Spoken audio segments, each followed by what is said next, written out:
CHI Po. Faleminderit që e gjete kohën të jesh në Buçi Podcast bashkë me mua. Faleminderit për ftesën edhe për hapësirën. Mirë se erdhe juve miq të dashur që po na shihni dhe po na dëgjoni pas 2 episodeve vetëm me mua dhe me mendimet e mia ndonjëherë të errta, ndonjëherë qesharake. Rikthehemi me një individ, karakter, figur relativisht të re, të paktën për mua, por që mua më është prezantuar nga persona të tretë si një nga ajkat e aktivizmit, si dikush që di për çfarë flet kur flet për diçka. Edhe më e bukur është për dëgjuesi Bledar, para se të mbaroj me komplimentet, është se ne të dy bashkë nuk është se njihemi shumë edhe si çdo të njohun, do të njohin edhe dëgjuesit e shikuesit. Njëherë ç'kemi, si të shkojnë punët? Mirë, intensive, kur ke definitën edhe punët e diçka si kom paralele. Unë sa për në kjo nga Shqipëria dhe kur kesh në Shqipëria është një që do të një aklimatizimit prapë në Gjermani. Dhe po në përgjithësi mirë, po qa intensive si ka, po që besoj do t'i shtilloj edhe më tej në pse është intensive në vetë aktualisht koha dhe situata, po që në përgjithësi mirë. Përderisa ka diell në Gjermani çdo gjë është pozitive, perspektive është pozitive. Ajo është relative, domethënë, mbase nga ana jote ka pak më shumë diell, por ne këtej sigur si kemi muhabetet aq mirë me diellin. Ndoshta ka dallim, unë jam këtu afër perëndimit në Gjermani. Si e punë, e njëjta gjë, pothuajse jo kaq i ngarkuar nga ana e fëmijëve se i kam në plan, por nuk i kam bërë akoma. Por që çdo gjë tjetër domethënë përditshmëri, rutinë, shqyr zotit punë kemi, zoti pa halle mos na lënd kur thon pleq, kështu që tamam. Si po të shkojnë punë? Ku je ti fiks në Gjermani? Superzova nga hyrja që bëre. Unë kodhem në Bochum, nga që shumica e njerëzve kur i thënë Bochum nuk orientohen dhe i thënë kështu gjithmonë ai domethënë koordinata është i kanë 10 minuta afër përfundit. Po, është më e kuptueshme. Po, kjo është zona e Rurit, është po themi zona industriale ose ish zona industriale e Gjermanisë. Zonë goxha, unë se kam njohur më para, se për i vërtetës kam jetuar më thënë kohë gjatë edhe për shkak të studimeve në Aachen. Edhe ky qytet i panjohur për pjesën më parë të shqiptarëve, më thënë, po në goxha në perëndim Gjermanisë. Po një pjesë e mirë e studentëve shqiptarë, të paktën disa që njohun që janë vërtet goxha të mirë ato që bëjnë kanë studiuar në Aachen, në fakt. Aachen është një shkollë që ka një famë goxha të mirë. Shkollë goxha, domethënë që në 2006 apo 2007 që gëzon atë, si thon, titull e shkollë ekselence, domethënë ato kopa të fut shteti gjerman atë iniciativën e universiteteve ekselence dhe diku 5 universitete në ndër të tjera dhe Aacheni ishte përzgjedhur për shkak se quhet si meka e IT-s dhe inxhinierisë mekanike. Ndërkohë që mund të studiosh shkenca politike në atë qytet. Po që si thash, Bochum nuk e kam njohur më parë, më zhvendos këtu dhe është tipik, po themi qytet industrial që karakterizohet nga betoni, xhami edhe ndërtesat e viteve, më thënë të paktën jo shumë të vjetra, më thënë krahasim me Frankfurtin ose më thënë Osnabrück, qytete që kanë historik apo dhe Aachen, qytet tipik industrial, po që është goxha nga ana kulturore, është goxha i zhvilluar. Po kam një histori në Bochum. Unë kam pasion brezi i fundit, që mbasi vidim nga Shqipëria duhet bënim studien kolega, që ne viti para përgatitor, dhe ka fituar shkollën në Aachen, kur kam bërë atë Aufnahmeprüfung, si bje, provimin e marrjes në universitet. Edhe e dogja se doja Berlini sepse më mjaftoi një ditë në Bochum, edhe mbase ti nuk e di shumë mirë, po dëgjuesit edhe ndjekësit e Buçi Podcastit dhe mos nëpër platforma sociale i njohin tashmë tema se shihet e mirë arkitekturore, kështu që Bochumi do ishte një vetvrasje psikologjike për mua. Nga arkitektura e afrohet asaj si don stilit, nuk e di si quhet stilin e ish Jugosllavin apo brutalizmit, nëse shikon atë godinë e vjetër në universitetit, po që thash është tipike domethënë arkitektura industriale, ku zotron betoni, xhami, edhe hekuri. Unë mendoj që në këto të tilla qytete, domethënë, pa u futur shumë në detaje, mendoj që ka mungesë arkitekture, sepse ajo është thjesht inxhinieri e pastër, është diçka që funksionon, është shtet funksional, e kryen detyrën për çfarë është menduar, por vetëm për arkitekturë nuk mund të flas. E mira e kësaj zone është kjo, domethënë, që në dallim nga Berlini, Berlini është për qendra e Gjermanisë, edhe për dëgjuesit, domethënë, këto i thonë aglomeracionsraum apo hapësirë, domethënë hapësirë urbanistike e gjerë, domethënë, kështu që afër apovimit të Sheseni, Mülheim, Duisburg, Dortmund, domethënë gjithë kjo hapësirë ka diku 5.4 milion banorësh, që është goxha zonë intensive, domethënë, edhe për studiime studimore.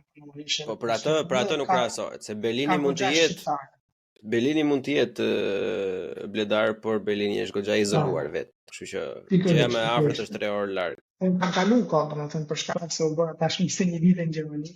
Kam kalu kohë në Berlin, kam bërë një MBA atje, tash në këtu bëra 8 vite apo 9 vite, 1 vit kam jetuar në Wuppertal, 10 vite në Aachen, kam jetuar në Bruxelles, kështu që edhe këtu pas e zonën në këtë landi ku ndodhem e kam bërë edhe për profesional gati në çdo fshat. Fillojmë nga fillimi me që e përmendë vetë. Kur ishte ajo ditë e bardhë apo e zezë, varet nga shihet, që ti u largove nga Shqipëria?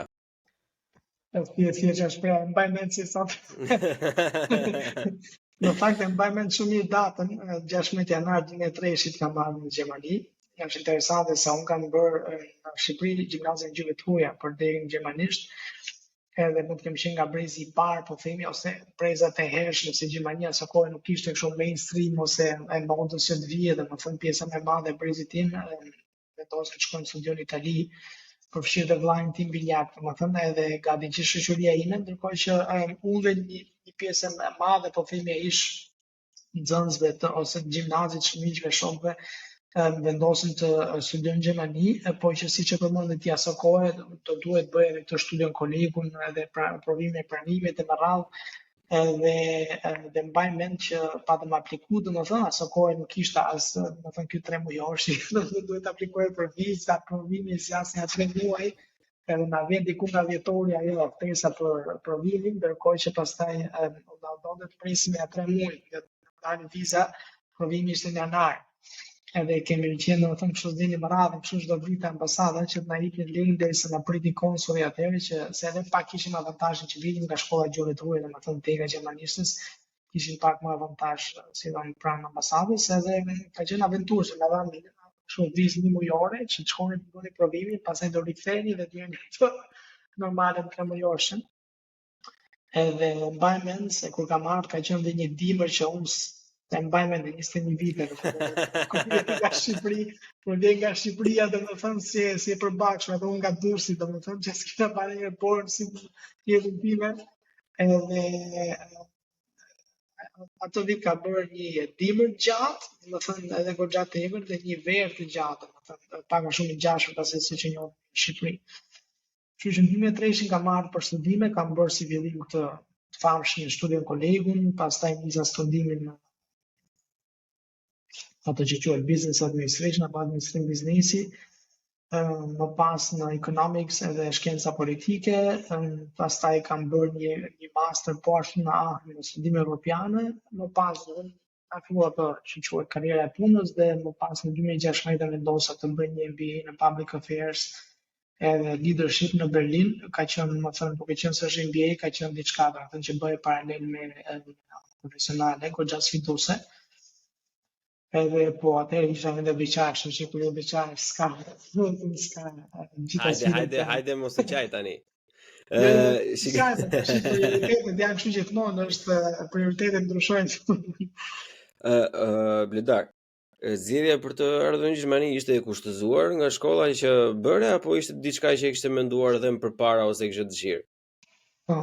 Në fakt është interesante, neve që bënë gjuhë e huaja, aso kohë, na jepte mundësia në fund të vitit të dytë gjimnazit, po themi merrnin pjesë në një lloj provimi, dhe ata që dilnin më të mirët kishin drejt bënin një lloj student exchange, që është sot apo domethënë programet e Erasmusit, edhe ne vinim në Gjermani për pushime 2 javore, edhe një vitin tjetër vinte ai për shkak mikprisi në Gjermani. Edhe qelloi që aso kohë më ishte takimi i parë, ose kontakti i parë me Gjermaninë në korrik gushtu vitit 2000.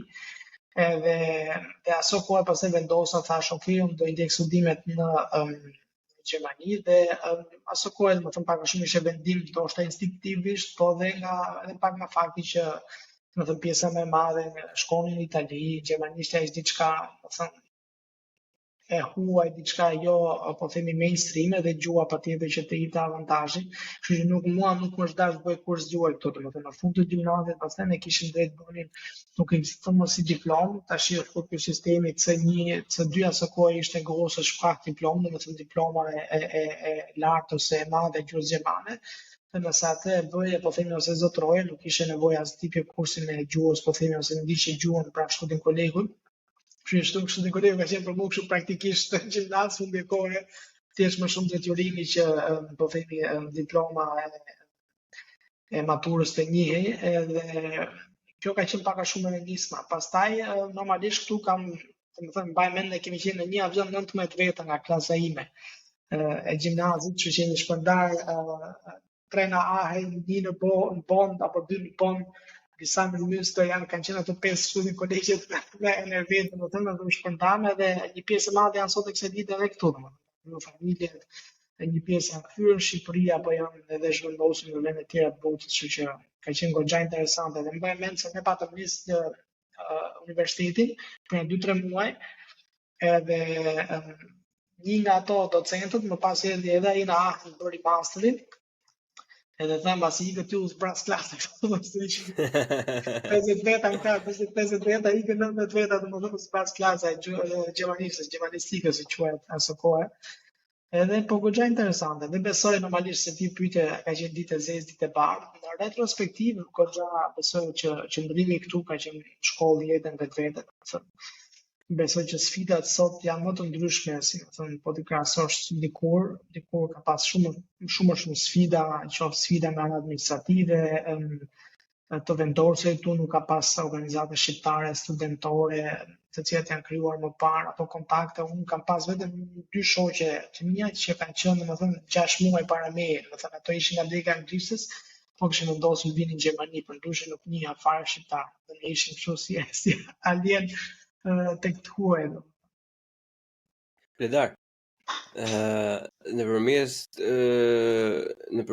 the nisi në fillim që ke studiuar fakultetin e gjuhëve të huaja në fillim, pastaj vendose të marrësh një drejtim, le të themi, relativisht ndryshe. Pavarësisht se janë të gjitha të shkencat sociale, pavarësisht se nuk janë shkenca, nuk do i hym atij muhabeti.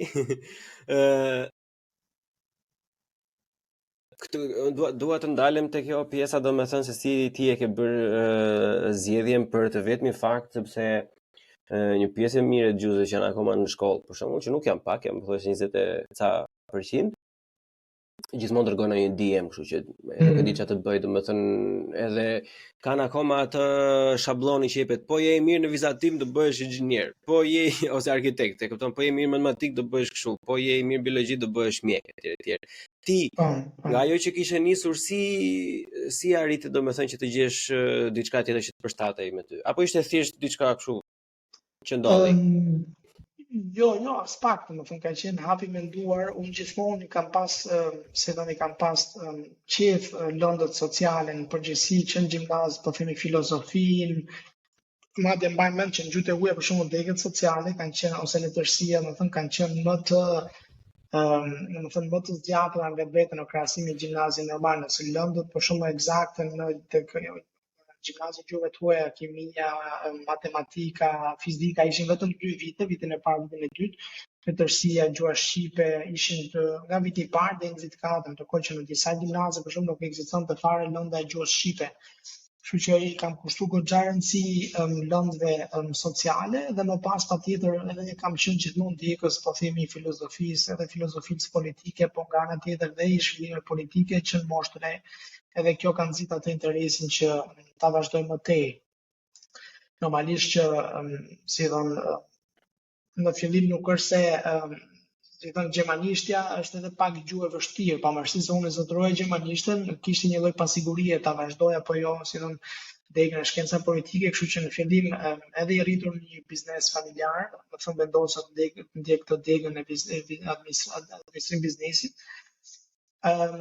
por që unë edhe ndoshta edhe për shkak të aktivizmit, domethënë si student, po edhe për faktin asaj kohe, domethënë pak mua më është dashur edhe për arsye financiare të punoj, domethënë për gjatë studimit, mbaj mend gjatë studimit kam bërë 3 punë. Edhe kështu që normalisht prioritetet ishin ndonjëherë do punosh o do studiosh, edhe mbaj mend që te disa provime, do them se unë isha dhe dega e fundit e asaj që quhet diploma së kohë, pastaj u fut ky sistemi i bachelorit dhe masterit, edhe kështu që mundesh ta ndërpres, domethënë të degën administrim biznesit dhe ta konvertoj në economics, domethënë atë degën e economicsit dhe pastaj i shtova sepse ishte studim dual, domethënë i shtova dhe shkencat politike dhe studime në histori socio-ekonomike quaj. Po që thash, vjen më shumë nga interesi, nuk është se ishte kështu vendim hajt dali, ço dali, domethënë nuk ka qenë e tillë. Jo, domethënë ne buzëqeshim tani, po është një pjesë fatkeqësisht për mendimin tim, është një pjesë shumë e madhe që zgjidhen e bëjnë fatkeqësisht në atë lloj mënyre, e kupton, sepse nuk ka një lloj edukimi karriere në Shqipëri, ose nuk ka ndonjë lloj drejtimi. Njerëzit mund të jenë shumë të lidhur me njëri tjetrin kur janë për halle edhe apo bëhet çana gjeti, por në anën recreational, domethënë edhe çfarë do bësh me të nuk është se janë lidhur shumë, nuk është se të flasin shumë, domethënë që kjo është gjë e bukur, ne bëjmë të, e ke parasysh nuk funksionon si gjë.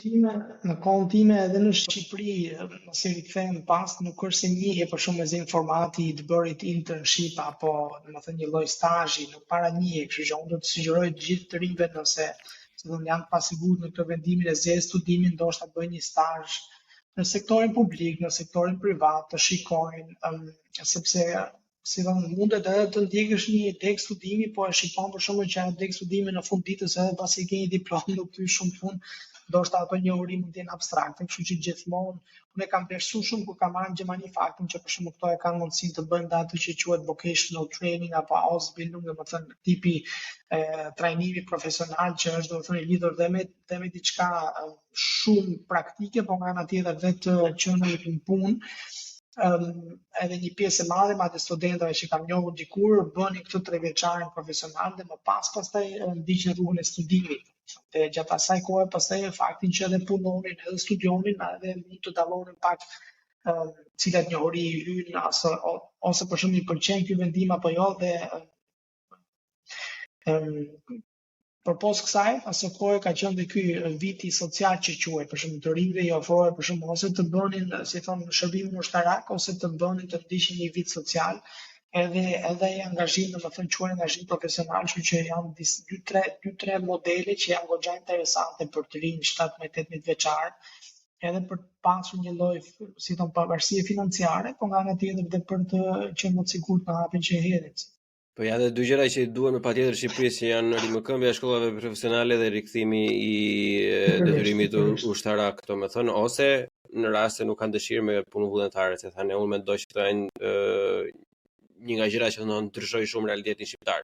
Por ti përmendëm përpara që në fillim normalisht me gjitha vështirësitë që jep jeta në një vend të huaj në atë moshë të re, domethënë, nuk deshet të punoje shumë. Është në eksperiencën time të Blonit që nga 2014 që personat që e kanë pasur keq, që janë munduar të punojnë, janë akoma këtu dhe janë të suksesshëm, edhe kurse personat që i kishin të gjitha nuk dua që të qesh ose të përqesh, por që kanë dështuar, domethënë në mënyrë neutrale dhe nuk ja kanë dalë në për ato gjëra që kanë nisur. Cila ka qenë eksperjenca jote?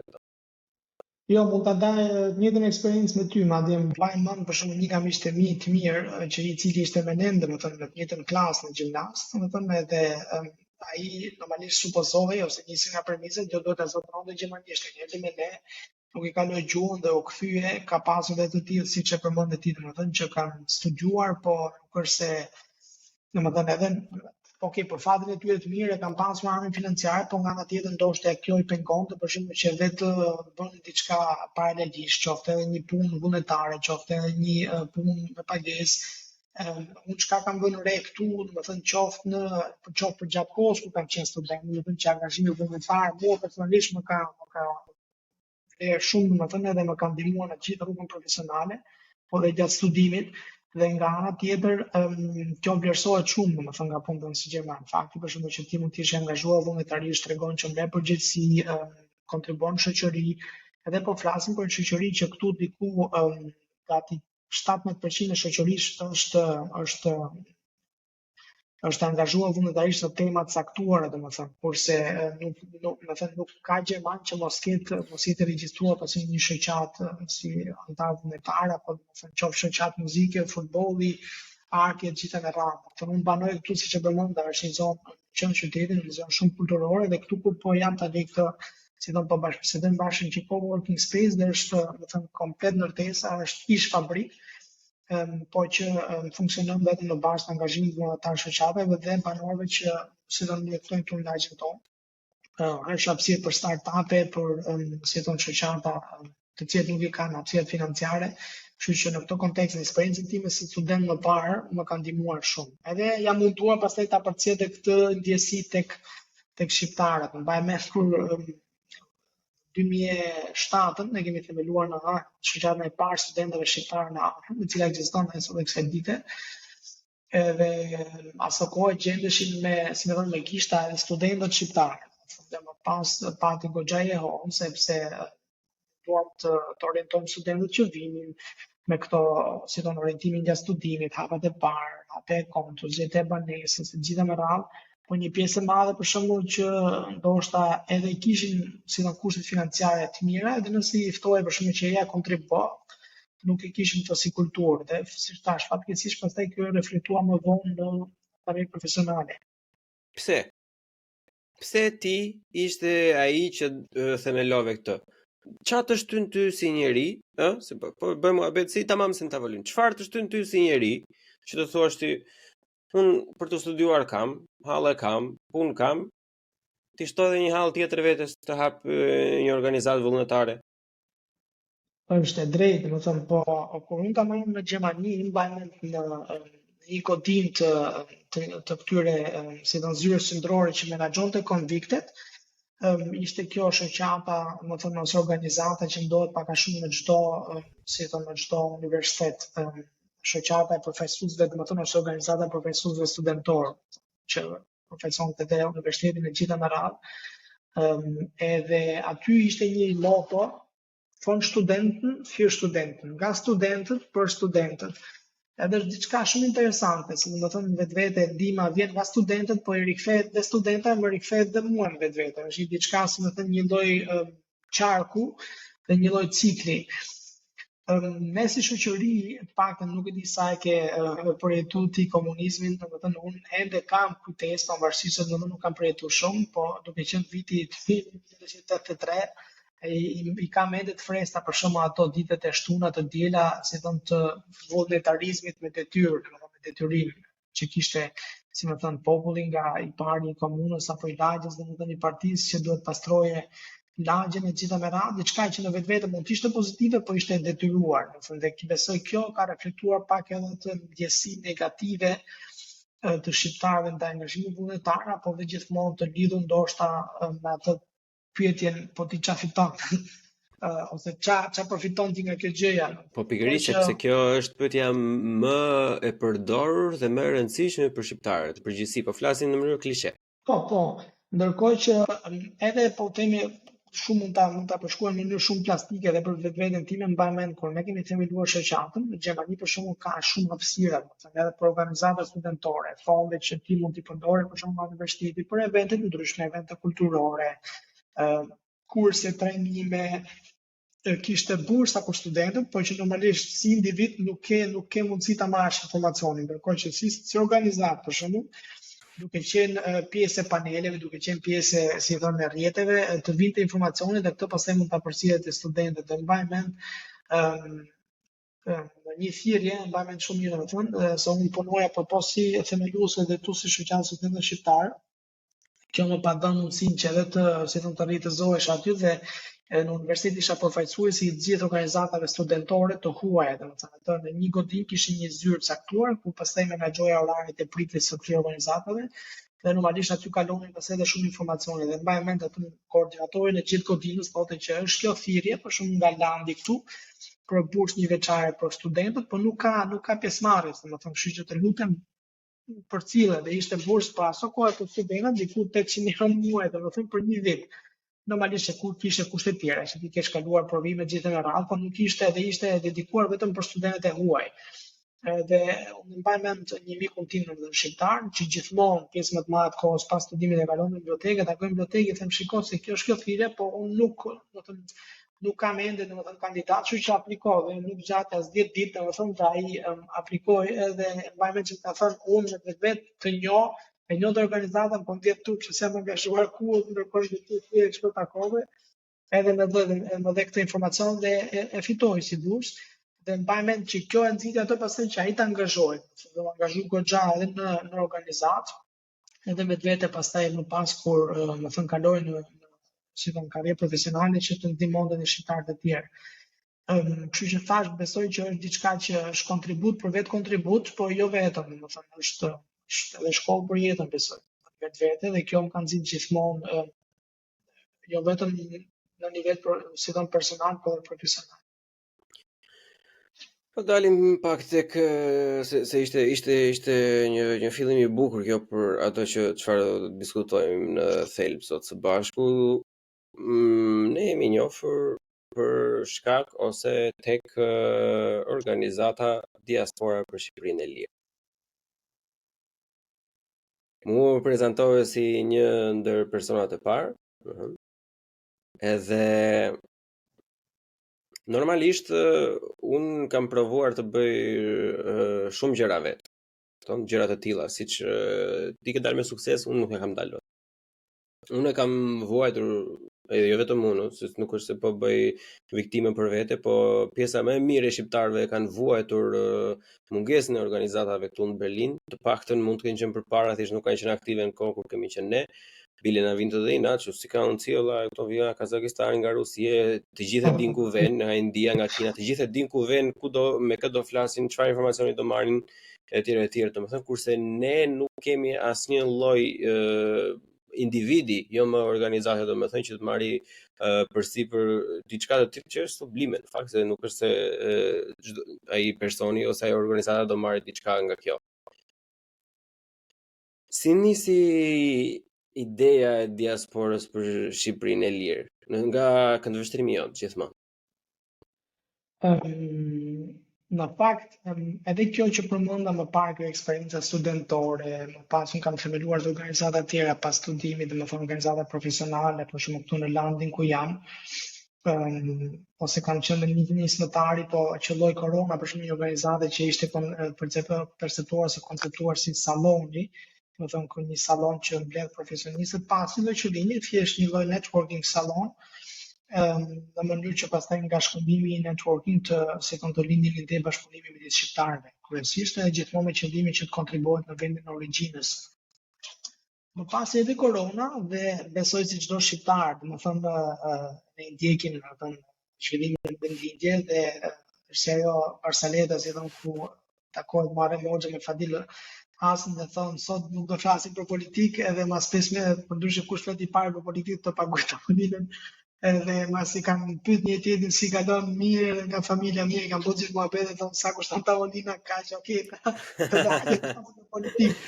Edhe domethënë realiteti ynë është që kudo të shkojmë, domethënë të takohemi me miq, prap bisedat do vinë diku, nëse për shembull edhe unë kam background politik, do vinë diku rreth zhvillimeve dhe problematika. Po vetë gjua ku dhëmbëdhëmbi, kështu që. Po, kështu që unë normalisht kam një nga miqtë e mi të ngushtë, domethënë që konsideroj si vlla, Florian Haçkën, dhe gjithmonë jemi njohur që në vitin 2003, domethënë unë kam jetuar, domethënë kam vizituar në fakt vllajën e tij, domethënë në 2003-shin, fisnikun, edhe ai ka qenë student në Münster, edhe me anë të vllajt të tij kam njohur Florin dhe kemi qenë domethënë në një dhomë flini bashkë. Edhe Flori shkon të bënte kurse e gjuhës, unë prisja të rezultatin e afna në këtypun, edhe gjithmonë kemi mbajt lidhur shoqërinë. Pastaj, shoqëri gjithmonë është ngushtë, martesën e tij kam qenë ai që kam mbajt fjalimin, si më thoni dënuar me mbajt fjalimin e martesës. Edhe një shoqëri që domethënë ka qenë goxha e fortë dhe normalisht edhe në lidhje me teatrin kemi biseduar vazhdimisht teatrin kombëtar. që kur ishte domethënë Alianca kundër shembjes teatrit edhe vazhdimisht ai ka qelluar edhe për shkaq profesionale më shpesh në Shqipëri, po edhe unë domethënë kam pasur mundësi të vizitoj disa nga ata, po themi qendërstanët e teatrit dhe ishte temë goxha jo vetëm se ajo aleancë reflektonte një lloj qëndresi qytetare, domethënë vetveten ndaj klasës politike, po kishte mbledhur edhe rreth vetes njerëz që ndoshta më pas për arsye ndryshme u përçan, po që deri në ato kohë nuk patën dalë me bindje si thon të mirëfillta politike, më shumë domethënë kauza e teatrit ishte ajo kauza që i bashkonte, domethënë dhe një kauzë edhe pastaj ndodhi Darma lejo të bëj një ndërprerje për t'i dhënë edhe pak spice muhabetit. Shiko, kjo gjë e mirë që ti thua që teatri ishte një diçka e keqe e madhe që ndodhi që i solli këta njerëz në vëmendjen e publikut dhe i mblodhi bashk. Unë ma hamendja që ose ma hamendja, nëse të mi është një thik me dy bresa, sepse njëjta arsye që ta i mblodhi bashkë i bëri vizibël ndaj publikut, është njëjta arsye pse shumë nga personat nuk donin t'i besonin, se për t'i besuar mund t'i besonin, po thjesht dëshironin. Unë them fi larguar, po themi nga Shqipëria, gjithmonë se po themi ne që nuk kemi qenë në terren në Shqipëri, ndoshta siç the ti, domethënë mund të kenë qenë dhe disa për shembull individ që ndoshta në mënyrën e tyre polarizuese i kanë bajt larg, po themi një pjesë e madhe ose edhe në mbështetjes, po që është temë tjetër, sidoqoftë shembja e teatrit ishte ajo shkëndija që, si më thonë, për të rikthyer te nisma e lëvizjes, shkëndija që, më thonë, na nxiti ne. Unë kam jetuar një periudhë gjatë, më thënë, jo gjatë, më thënë relativisht shkurtër, më thënë në Bruxelles, edhe kam punuar në Parlamentin Evropian, edhe kisha një lloj qasje që domethënë diaspora duhet heqi dorë tashmë thjesht nga ajo ligjërimi, retorika folkloriko romantike që ne kemi në vetminjes vendi bukur, natyrë bukur, verë bukur, edhe shërbejnë pak edhe si po themi si ambasador të vendlindjes, ndërkohë që pastaj e dim që realiteti është goxha i errët, dhe realiteti është gjithmonë lidhet me realitetin politik. Ndërkohë dhe Flori nga ana tjetër në ditën e shembjes teatrit, pa të bërë thirrje domethënë që të mblidhen njerëzit, domethënë nga diaspora dhe të reagojnë kryesisht në lidhje me shembjen e teatrit. Se në bisedimet përbashkëta thamë që shiko, eja ta me që dhe fal pandemisë njerëzit kishin ku shkonin, që i kishin para ekraneve në çfarë mënyre, ta meja ta kanalizojmë këtë gjë, domethënë dhe fira pati goxha rezonancë. Bajmen, po thënë ka qenë maraton, brenda një javë kemi zhvilluar takime pa fund me shqiptarë kryesisht në Gjermani, Zvicër, pastaj më pas pati firja interes, në thënë se u shpërndadhe nga njerëz tjerë në në mbi 10 shtete në Evropë, në Amerikë, në Kanada, edhe si fillimi kur luan grupe në WhatsApp, pastaj grupi kryesor në WhatsApp, po themi ku mblidheshin gjithë, po kishin një kakofoni idesh, mendimesh, fillonte problemi që nga ku as këtë periudhë deri tek shembja e teatrit. Edhe ishte po themi një energji goxha pozitive, por që do duhet patjetër që të kanalizohet. Dhe këtu pastaj normalisht vjen edhe eksperjenca që unë kam pas në organizata të tjera, që do duhet për shkak që kjo energji të kanalizohet në ato që ne themi grupet e punës, që në një mënyrë ku njerëzit në bazë të profileve të tyre mund të kontribuojnë në mënyrë me ekspertizën, me mendimet, po edhe me një lloj qasje konstruktive, vetëm thjesht po themi të shpërthejmë, të shkruajmë edhe të nxjerrim ato vllëfin tonë për rrjetet sociale, po kryesisht secili që ka ide mendime të mundohet të kontribuojë dhe pastaj kontributi vjen edhe me një lloj me dy qëllime kryesore. Qëllimi kryesor faktorizimi i diasporës në vendet ku janë, ku ndodhen, po nga ana tjetër dhe faktorizimi i diasporës ose si thon krijimi një lloj grupi interesi nga diaspora për kundrejt zhvillimeve politike në Shqipëri.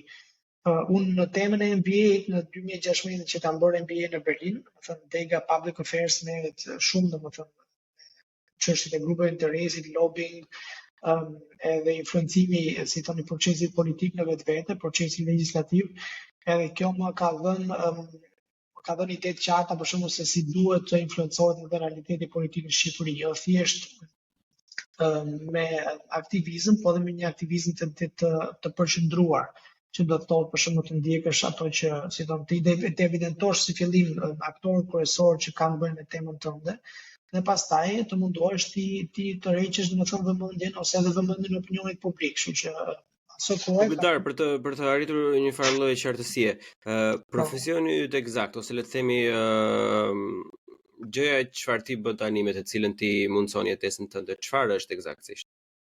Unë punoj si konsulent politik, aktualisht jam edhe drejtues, gjermanisht thonë Bereichsleiter, do të thënë pak a shumë si drejtues unit apo drejtorie apo Dikasteri. divizioni, dikasteri divizioni, për një organizatë jo fitimpurse, po për gjithë landin e NRV-s, edhe kam një staf tiku për 130 punëtorësh në vete, po që përpara kësaj eksperience dhe paralelisht kam një firmë të vogël ku gjithmonë jap konsulencë kryesisht në fushat, siç thash, në fushat e grupeve interesi, lobbying, për politikat energjetike, ambientaliste, apo dhe temat që kanë bënë me compliance, me regulatory framework, me këto tema, apo dhe temat e politikave të BE-s-me që kanë një eksperiencë në Bruxelles. Dhe kjo është pak a shumë nga ana profesionale. Si të ndihmon gjitha kjo gjë që ti bën çdo ditë që ke ndërtuar domethënë me mundin e me djersën tënde eksperiencën mes të gjithë këtyre viteve në organizatën Diaspora për Shqipërinë e Lirë? Është pyetje interesante. Thash çdo gjë në jetë lidhet, domethënë ndërlidhet, edhe në nivel profesional po dhe personal. Ne kur kemi themeluar lëvizjen, mbaj mend në datë 17 maj është shembur teatri, po në atë ditë ose në 18 maj një kam shkruar për shembull një ish docentes time në studimet europiane, dega studimet europiane në AIM, ishte degë tillë pak a shumë si MBA që, do të thënë, ato docentët ishin thjesht profesionistë, vishin për shembull si eurodeputet, mund të tipin një kurs që vazhdonte një javë dhe pastaj e mbaroi modulin lipje provimin, vinte një, po themi gjykatës evropiane, mande, po themi, atë kursin e tij për ligjin e drejtës evropiane me radhë, dhe ajo docente ime ishte drejtonte Komisionin Parlamentar për Kulturën. Po shikon ajo Bedar, prandaj ja ke arritur ti të kesh dalë kaq mirë sepse e ke marrë mësimin nga njerëz që në të vërtetë kanë bërë atë punë për ata çfarë flasin. Jo si shumë të tjerë që janë profesorë gjithë jetën e don't know what the fuck they're talking about, sepse sa punuar asnjëherë. Edhe kështu që tema e teatrit dhe domethënë ishte krye këtu tema e saj, sepse ajo drejtonte Komisionin Parlamentar për Kulturën, madje pati një reagim publik, domethënë nëpërmjet meje e shkrova dhe pati një reagim publik nga ajo. Edhe më pas më shkoi edhe asaj kohe ministres së kulturës Elva Margaritit, pati një reagim nga një organizatë, më duket se Madre Nostra, diçka e tillë që merret me këto si thon ndërtesat e quajtura trashëgimi kulturore, dhe ajo na mundsoi neve, pavarësisht se unë kisha disa kontakte, duke qenë se jam marrë thash dhe me lobbying edhe kontakte politike, kryesisht tek partitë të djathta, por që ajo na mundsoi për shembull brenda 2-3 ditësh që të bënim takime me McAllister. McAllister ishte për shembull drejtuesi i Komisionit Parlamentar për Marrëdhëniet me Jashtë, që unë po të shkruaj sot edhe si, po themi, deputet në një parti në Shqipëri, domethënë në McAllister, ndoshta mund s'kash muhet më në përgjigje. Edhe thash kanë qenë disa, po themi, ndoshta edhe koincidenca, po që një pjesë e madhe e tyre për shkak ishte pandemia, kontaktet, dhe kjo bëri goxha dhe bujë në Shqipëri, domethënë një organizatë që po themi përfaqësoi, nuk kishte ende një lloj kryesie, përfaqësoi vetëm thjesht në publik nga dy bashkëmenues që ishte Flori dhe unë. Patëm kontakte për shumë telefonat me Michel Galer, po ashtu nga Gjermania, një kontakti imi, domethënë nga djathta, që i cili gjithashtu ishte përgjegjës domethënë te delegacioni i Parlamentit Evropian për Shqipërinë dhe quhej si shadow reporter apo raportuesi në HIE që bën raportin vjetor. Edhe këto në vetvete patën goxha impakt si fillim në opinionin publik në Shqipëri, dhe pastaj ne përveçaftuam një kaos që është ajo që quhet kauza e votës diasporës, shkresa e parë që kemi bërë përpara se të shkruajmë fare që një ditë pas. Do kalojmë, do ndërpres. Se ajo është shumë e rëndësishme dhe do ta stërgjasim çik atë, po më argëtojnë çik të mendimin. Do të them diçka tani dhe edhe që të them domethënë se sa e vogël është bota dhe se si lidhen gjërat. Sot Zabine Faharin që ne flasim është zëvendës presidente e parë e Parlamentit Evropian. Dhe më larg se sot unë kam marrë një konfirmim domethënë që ta takojmë atë së shpejti, nuk po e përmend datën, por që domethënë si profesues lëvizjes ta takojmë në Bruksel, ndër të tjerë, domethënë planifikojmë disa takime të tjera nivelit lart. Kështu që janë këto domethënë eksperjenca profesionale patjetër, po dhe eksperjenca që vijnë për shkak të angazhimit studentor, vullnetar, asaj kohe për shembull në degën time të të studimeve europiane kam qenë dhe Fachschaftleiter, domethënë drejtuesi, po themi, i degës që përfaqësonte, domethënë drejtues ato nuk e di se si quhen në shqip, domethënë të gjithë studentët e degës time tek rektori apo tek tek docentët dhe pata goxha si ton kontakt aktiv me të, me disa docentë tjerë. Kështu që gjitha këto kontakte më kanë ndihmuar në profesionale pastaj. Prandaj duhet të hani ara dhe bajame njerëz në mëngjes, të mbani mend shumë çdo gjë, sepse kontakti është gjithçka, nuk ka për të vdekur asnjëherë. Ndryshojnë mjetet se si mbahet kontakti, por kontakti si gjë asnjëherë nuk do vdes. Shiko, ndalojmë pak is your net worth. Ndalojmë pak për qefin tim, tonin e të gjithë të tjerëve tek teatri. Unë si Bleon jam një individ që jam shumë i hapur ndaj të gjitha mendimeve të ndryshme që qarkullojnë, jo më kot, edhe Buçi podcast sot e kësaj dite është ky që është. Domethënë ku gjithë secili çfarë ka në kokë mund të vijë të flasi edhe të debatojmë. Teatri ka qenë diçka e bukur. Teatri ka qenë një arkitekturë e vjetër, arkitekturë perandorake italiane, që jo domosdoshmërisht na përkiste ne si kom, por ishte një pjesë shumë e thelbësore e kulturës shqiptare, e historisë së Tiranës edhe më tej. Me historisë së artit pastaj nuk ka nevojë të përmend, sepse it goes without saying. Një pjesë e mirë e personave që ishin rreth e qark meje kishin një breng që ishte pothuajse nga të gjithë dhe një ma ka shtjelluar shumë mirë, i ati vetë ka punuar në drejtori të Ministrisë së Artit, diçka e tillë. Edhe më thoshte, Bleon, unë të kuptoj të tha që ti nuk do që të prishe teatri. Ti parasysh që është kjo, është ajo, e ka këtë vlerë, ka atë vlerë. Po si ka mundësi, tha, që nga ato 10 persona që dalin në bërtasin sot në televizor, 7 filluan të bërtasin vetën kur disa negocime ose gjëra që bëheshin jashtë kamerës ndaluan. Atëherë këta persona e ndjen të nevojshme të tregonin popullit se sa i rëndësishëm është teatri. Edhe unë nuk dua të hipi tani në një kal të bardhë dhe të them unë çfarë janë aktorët apo skenografët apo regjisorët e s'kan bërë asnjë gjë. Se relativisht nuk është se kanë bërë ndonjë gjë.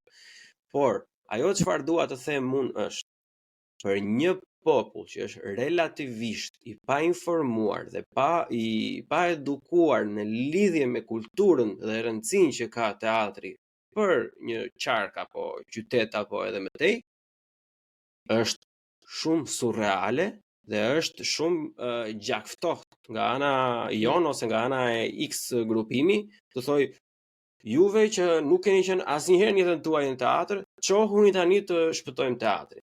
A të duket ty normale kjo gjë?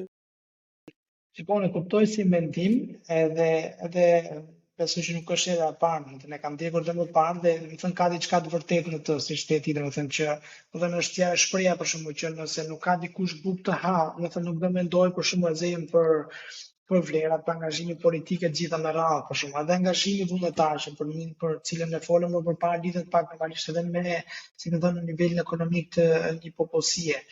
Sidoqoftë, unë gjykoj që kauza e teatrit nuk ka qenë thjesht kauzë vetëm për ndërthesën dhe bete, pavarësisht se të jam plotësisht dakord, domethënë, ose të drejtë në lidhje me tjetërsimin, po themi, ose dëshirën e individëve të caktuar, edhe për arsye të ndryshme, për interesa të ndryshme të kapitalizorin diçka nga ajo kauzë.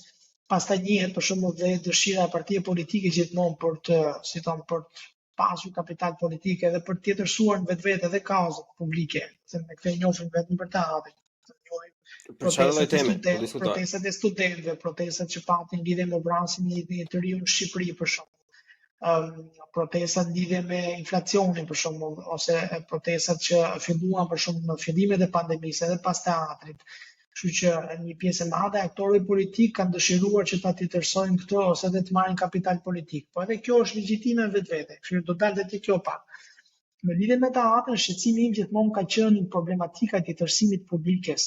Kur fillon publikja, domethënë të tjetërsohet, po dhe të humbi komplet trashëgimia kulturore e një qyteti, atëherë domethënë vetvete ti nuk ke identitet. Nuk ke identitet dhe një qytet e humbi identitetin. Për shembull, mundet që unë për shembull imagjinoj të rikthehem pas disa vitesh, të vi me djalin tim një nga turet që ne kemi bërë, për shumë isha para 3 ditësh, 4 ditësh me Florin, për arsye ndryshme, takime ndryshme që patëm atje. Po vazhdimisht unë kam një iniciativë për 22 vitesh, nuk e dija ku banonte, ku ka banuar ai për shumë fëmijëri. Edhe dëshira e madhe ishte hajde shkojmë sa dalim pak nga lagja ku kam banuar për shembull, dhe këtu kanë pas shpinë, këtu ka pas gjyshe, këtu kaloni këtu nga gardi, si më thonë te filan gard. Domethënë është një diçka që momenti që ajo humb identitetin dhe qytetin vetvete, dhe besoj që edhe ne, unë i ktheva pak jo më larg se para 2-3 ditësh, para se të merja kontakt si me familjen të Sabine Fahen, i ktheva pak shkresave që unë i kam nisur asë kohë, domethënë, dhe disa nga arsyet ka qenë pikërisht kjo, domethënë që e para është tjetërsimi i publikës, domethënë, dhe privatizimi i publikës për interesa kryesisht, domethënë, të pastrimit parave ose kryesisht domethënë të interesave të ngushta domethënë ekonomike, dhe nga ana tjetër edhe fshirja e historisë. Domethënë ajo godinë me të vërtetë ka qenë godinë arkitekturë pushtuese, por ka dhe një histori pas pushtimit, domethënë nëse po themi pas pushtimit italian.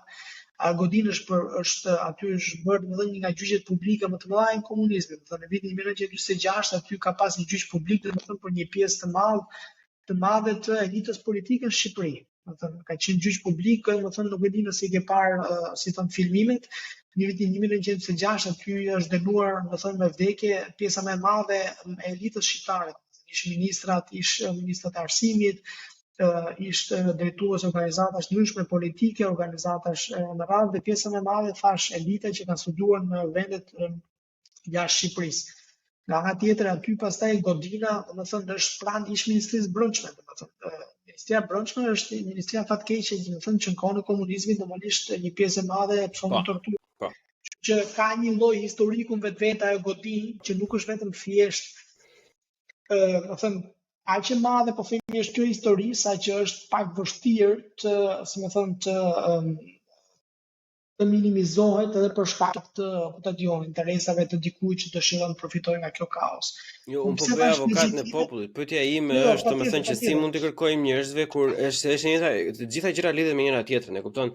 Është e njëjta gjë edhe në politikë. Si mund të kërkojnë të njëjtat individ që kanë 30 vite që vjetin, domethënë të çojmë të heqim këta idutin tjetër. E tani si mund të çohen, nuk e di, nga 50, 20 nga ata thonë po tani do të bëjmë diçka kur ti ke bërë gjithë kohës piggybacking, e kupton, ke përfituar në çdo shkallë, dhe është e vështirë për individin normal. E kupton që unë e quaj veten një nga këta sepse unë as nuk kam lindur në Tiranë, as nuk jam rritur në Tiranë, as nuk kam jetuar në Tiranë. Kështu që mua kjo nuk më prek, edhe fakti që nuk më prek në kokë është fatkeqësi. E ke parasysh sepse ne nuk e kemi pasur të mësuar as në shkollë, as në televizor, as në gjë rëndësinë e kësaj. E kupton? Unë i kam lexuar gjitha vet informacionet, i kam kërkuar vet sepse nuk e dija për çfarë bëj fjalë.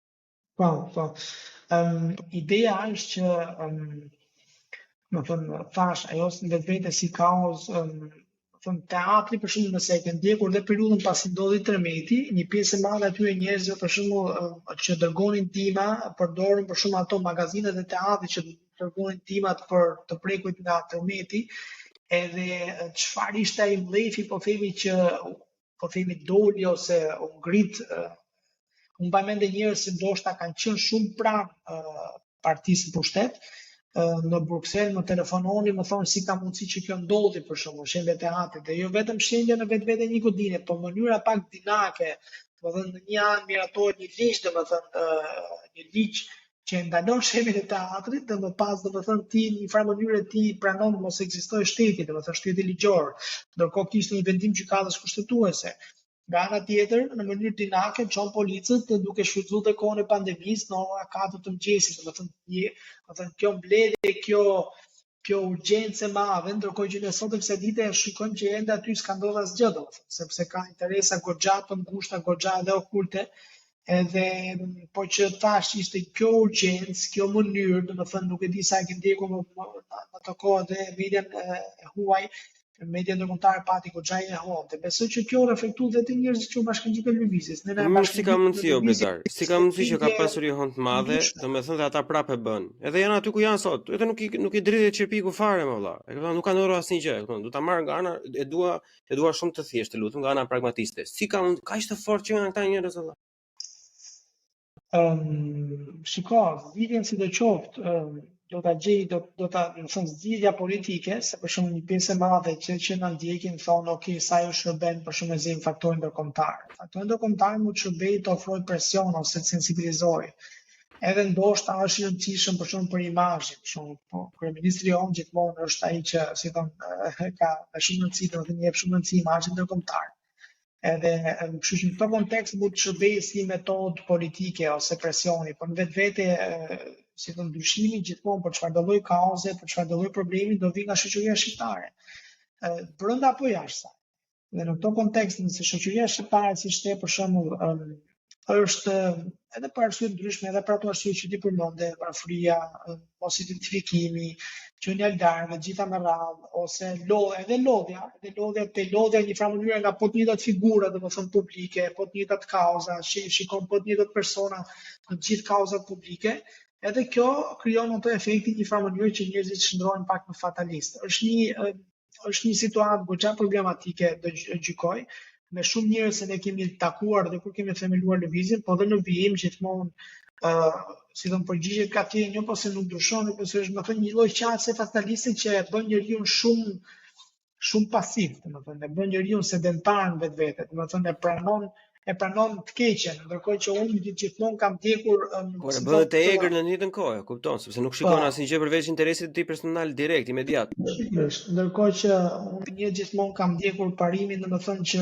okay, keqja, domethënë mund të zgjedhim midis keqes të vogël dhe keqes të madhe, por duke zgjedhur të keqen e vogël, keqja nuk largohet kurrë. Kështu që duhet zgjedhim, domethënë, ndoshta edhe opsion që mund duket pak demodent vetë, po opsione për shembull që nuk janë provuar më parë. Domethënë në çfarë do lloj, si thon, konteksti apo backgroundi, apo dhe të mbështesim për shembull kauza që mund duken si fillim për shembull se shqiptari është pak skeptik, thash për shumë arsye që përmend, është skeptik, thon kush janë prapa këtyre, kush janë këto, ose kush i mbështet këto.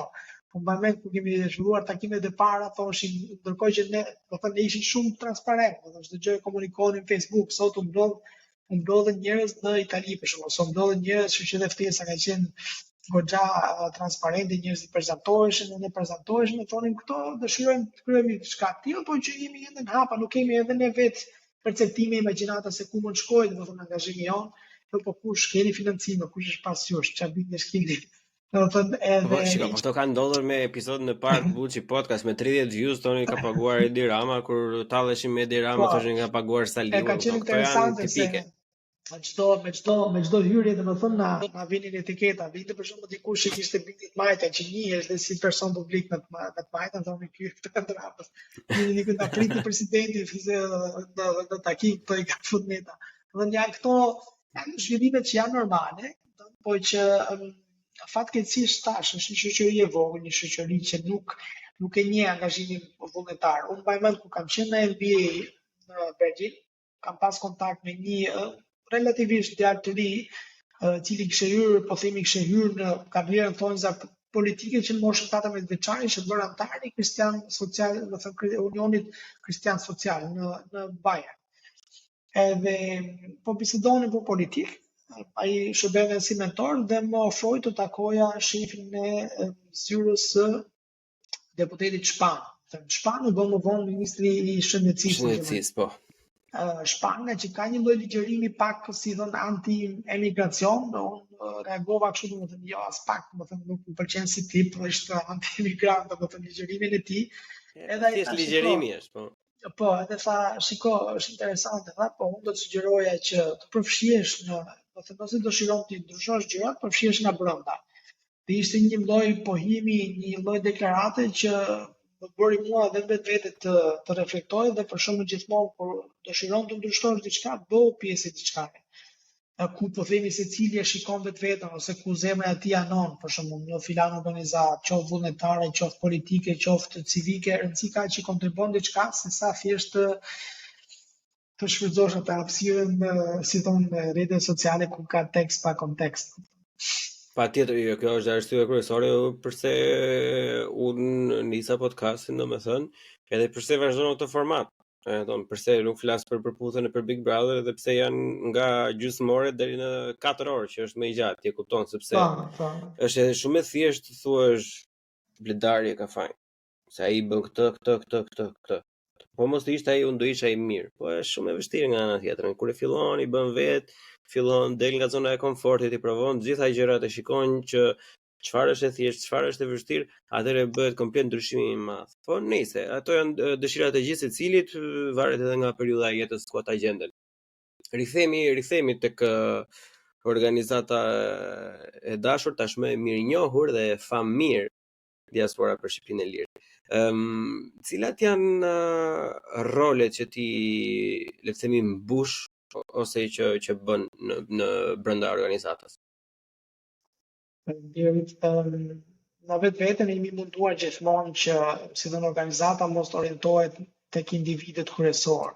Në fillimet tona, siç thash, dy personat kryesorë që dilin publik ishin gjithmonë bashkëthemeluesit, por dëshiruam gjithmonë edhe duke pasur pak eksperiencën e themelimit të organizatave të tjera që të ketë një lloj strukture të brendshme, demokratike, dhe kështu që në këtë kontekst krijuam atë që quhet piramida e vlerave, do të thënë me anë të metodologjisë në fill, domethënë shkencore, krijuam një bazë vlerash që u votua, domethënë nga anëtarësia e përgjithshme.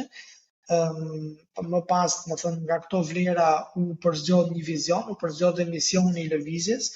Dhe kjo piramidë vlera shërbeu si fillim edhe pak si një lloj, si thon, baze për të pasur një lloj kulture të brendshme. Kulturë të brendshme kanë kuptimin për shembull që nëse vin mendime që dikush tjetër si pëlqen, si respekton, paktën të ketë një lloj diskutimi konstruktiv, pavarësisht se shqiptarët gjithmonë vinë edhe një pjesë madhe e diskutimit dhe marrin personal.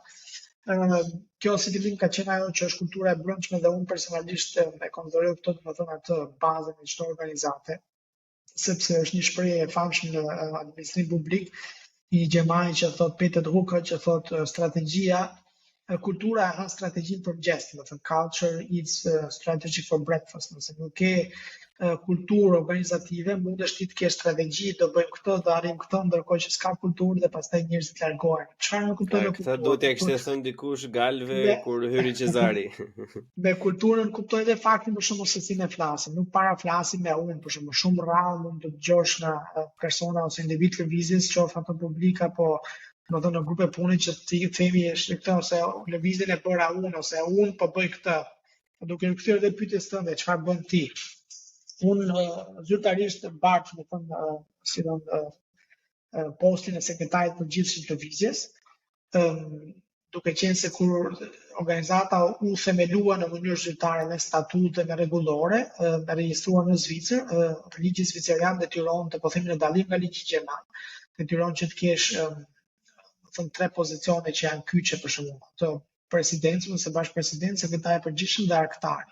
Edhe ligji gjerman e detyron këtë, por më thënë ka më shumë hapësira që mund të emërosh edhe të tjerë. Kështu që në këtë kontekst kryesia ka, ose lëvizja ka një kryesi që është dhe përfaqësi ligjore e lëvizjes, që janë dy bashkëthemeluesit, është një kolege jonë bashkëpresidente, edhe arktari, dhe më pastaj ka kryesi të zgjeruar, e cila zgjidhet në mënyrë demokratike, po themi me votë fsheht nga lëvizja. Paralelisht me këtë, unë kam drejtuar që në fillim brenda lëvizjes grupin e punës për votën, që është konsideruar si grupi, po themi në fillim më i rëndësishëm, sepse dhe kauza kryesore e lëvizjes ka qenë ajo e votës. Këto janë pak a shumë pozicionet kryesore, pastaj normalisht duke pasur edhe pak profil politik, edhe në pozicionin sekretarit përgjithshëm dhe bashkëthemeluesit, do të jam munduar gjithmonë që të operoj pak në background për sa i përket rrjedhëzimit të lëvizjes, faktorizimit të saj në nivel politik, me faktorë të ndryshëm brenda apo jashtë Shqipërisë. Këto janë roli kryesor, ndërkohë që jemi munduar gjithmonë ti tashmë je antar i lëvizjes. Lëvizja ka grupet e punës edhe për publikun që na ndjek, ka grupe të ndryshme pune, ku antarët aktiv kontribuojnë grupin e energjisë, ambientit, grupin e ligjit, grupin e komunikimit, çështje publike, arsimit, shëndetësisë, grupin e votës, ka grupe që janë, si më thënë, pak a shumë konsiderohen si të përhershme, siç janë grupi organizativ ose organizimi dhe grupi i komunikimit, edhe grupe të përkohshme që lidhin në bazë të nevojave të caktuara, grupi për shembull i ndërtimit, që një pjesë e madhe e njerëzve që kanë mbaruar inxhinieri ndërtimi, si të lidhin, shikojnë interes për bashkët dhe dëshirojnë të adresojnë tema të caktuara në Shqipëri. Kështu që grupet e punës, dhe unë nuk është se si sekretar përgjithshëm kam ndikim në çfarë diskutohet, bisedohet në grupet e punës, thjesht mund të jap drejtime strategjike kur bëhet fjalë për nivel politik, nëse për shembull dikush do të dëshiron nëpërmjet grupeve të punës të adresojë tema politike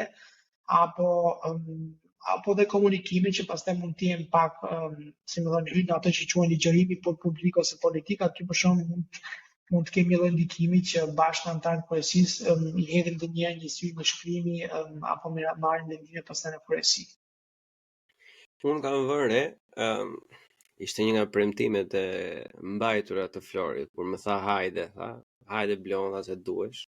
Se di pse duhem unë, pikërisht unë, po gjithsesi ai pa diçka, e tha hajde, tha se jemi të gjithë aty, gjithë secili ka gjërat e veta dhe edhe gjithë secili ekziston në mënyrë paralele pa i zënë gishtat njëri tjetrit.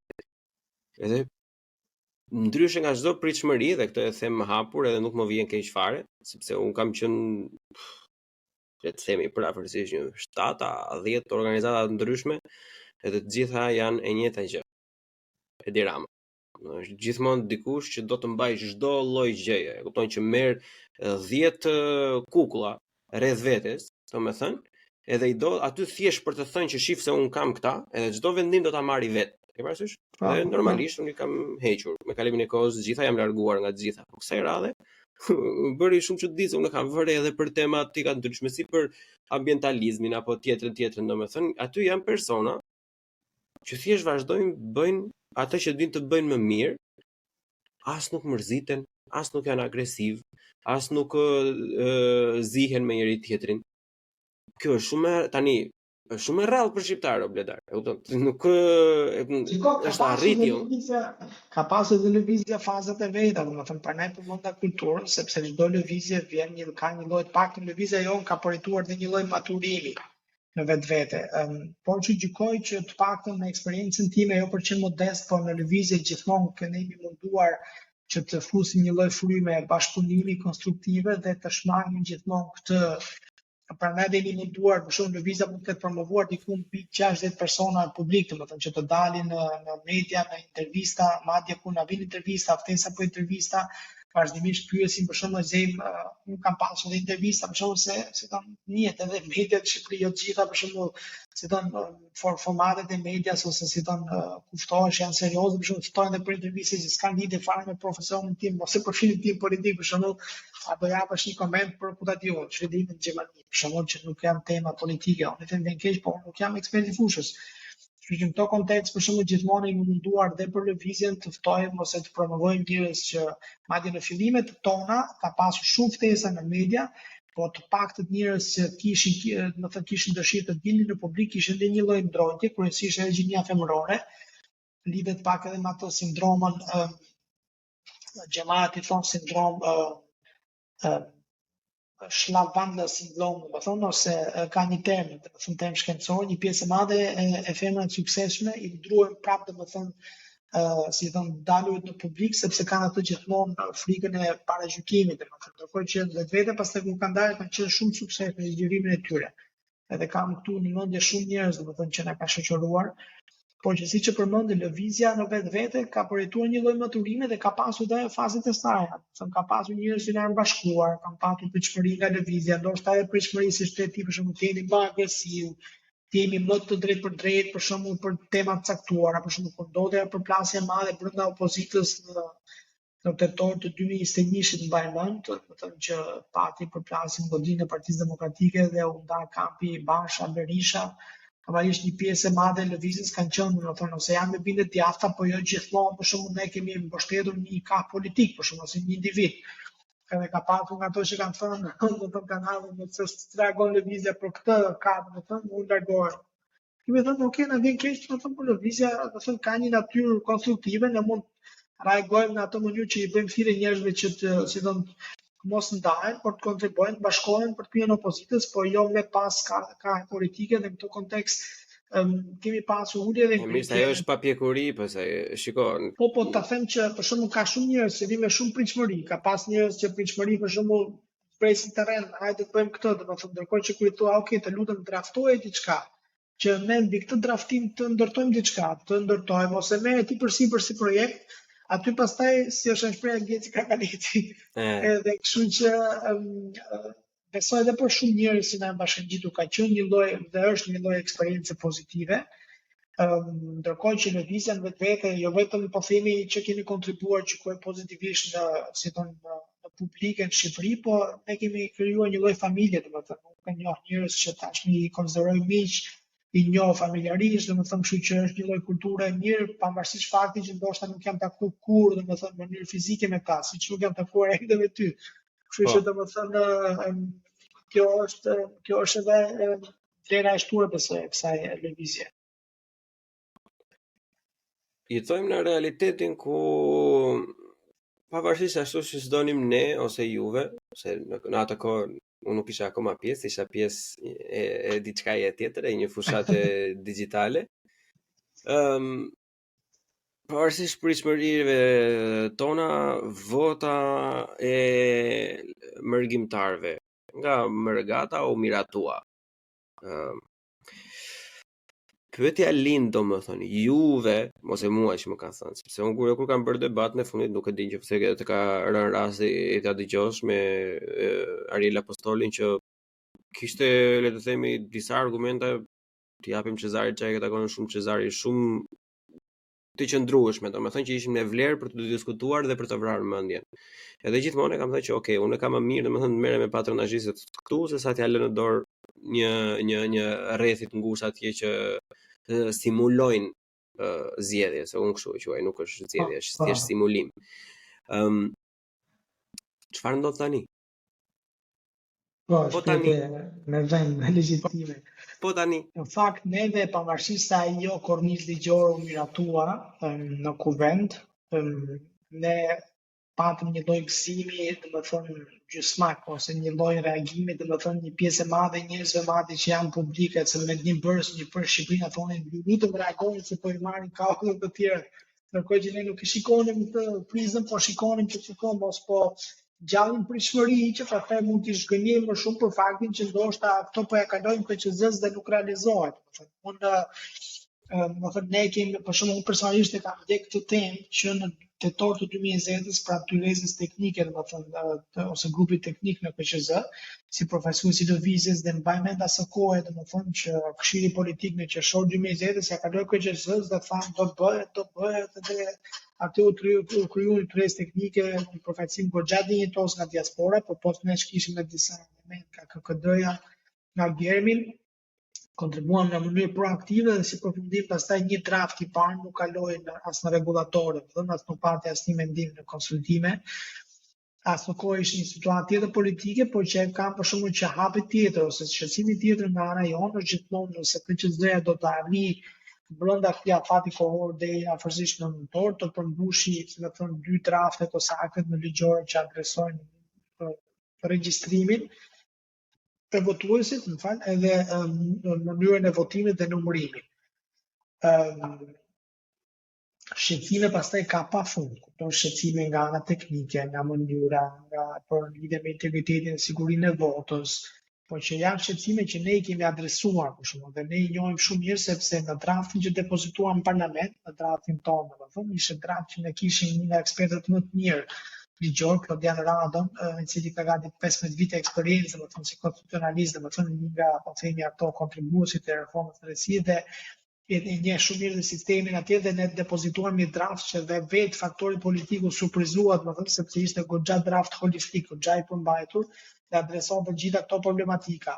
Politika, siç e përmendëm më parë, një pjesë e madhe dhe aktorët politik, po dhe individëve politik dëshironin të merrin kapital nga kjo kaos dhe erdhën dhe me propozimet minutës fundit, por si përfundim kemi lobuar deri minutë fundit që disa elemente, domethënë për shembull në draftin para draftit miratimit, ka pasur për shembull kushtozime që drejta e votës i jepet vetëm atyre që janë me shërbim ushtarak ose janë me studime, domethënë disa kushtozime pa lidhje. Ndërkohë që ne thonim se domethënë të drejtë vote jashtë Shqipërisë ka çdo person shqiptar që ka të drejtë votojë edhe brenda Shqipërisë, domethënë mjafton që identifikohet, domethënë identiteti i tij.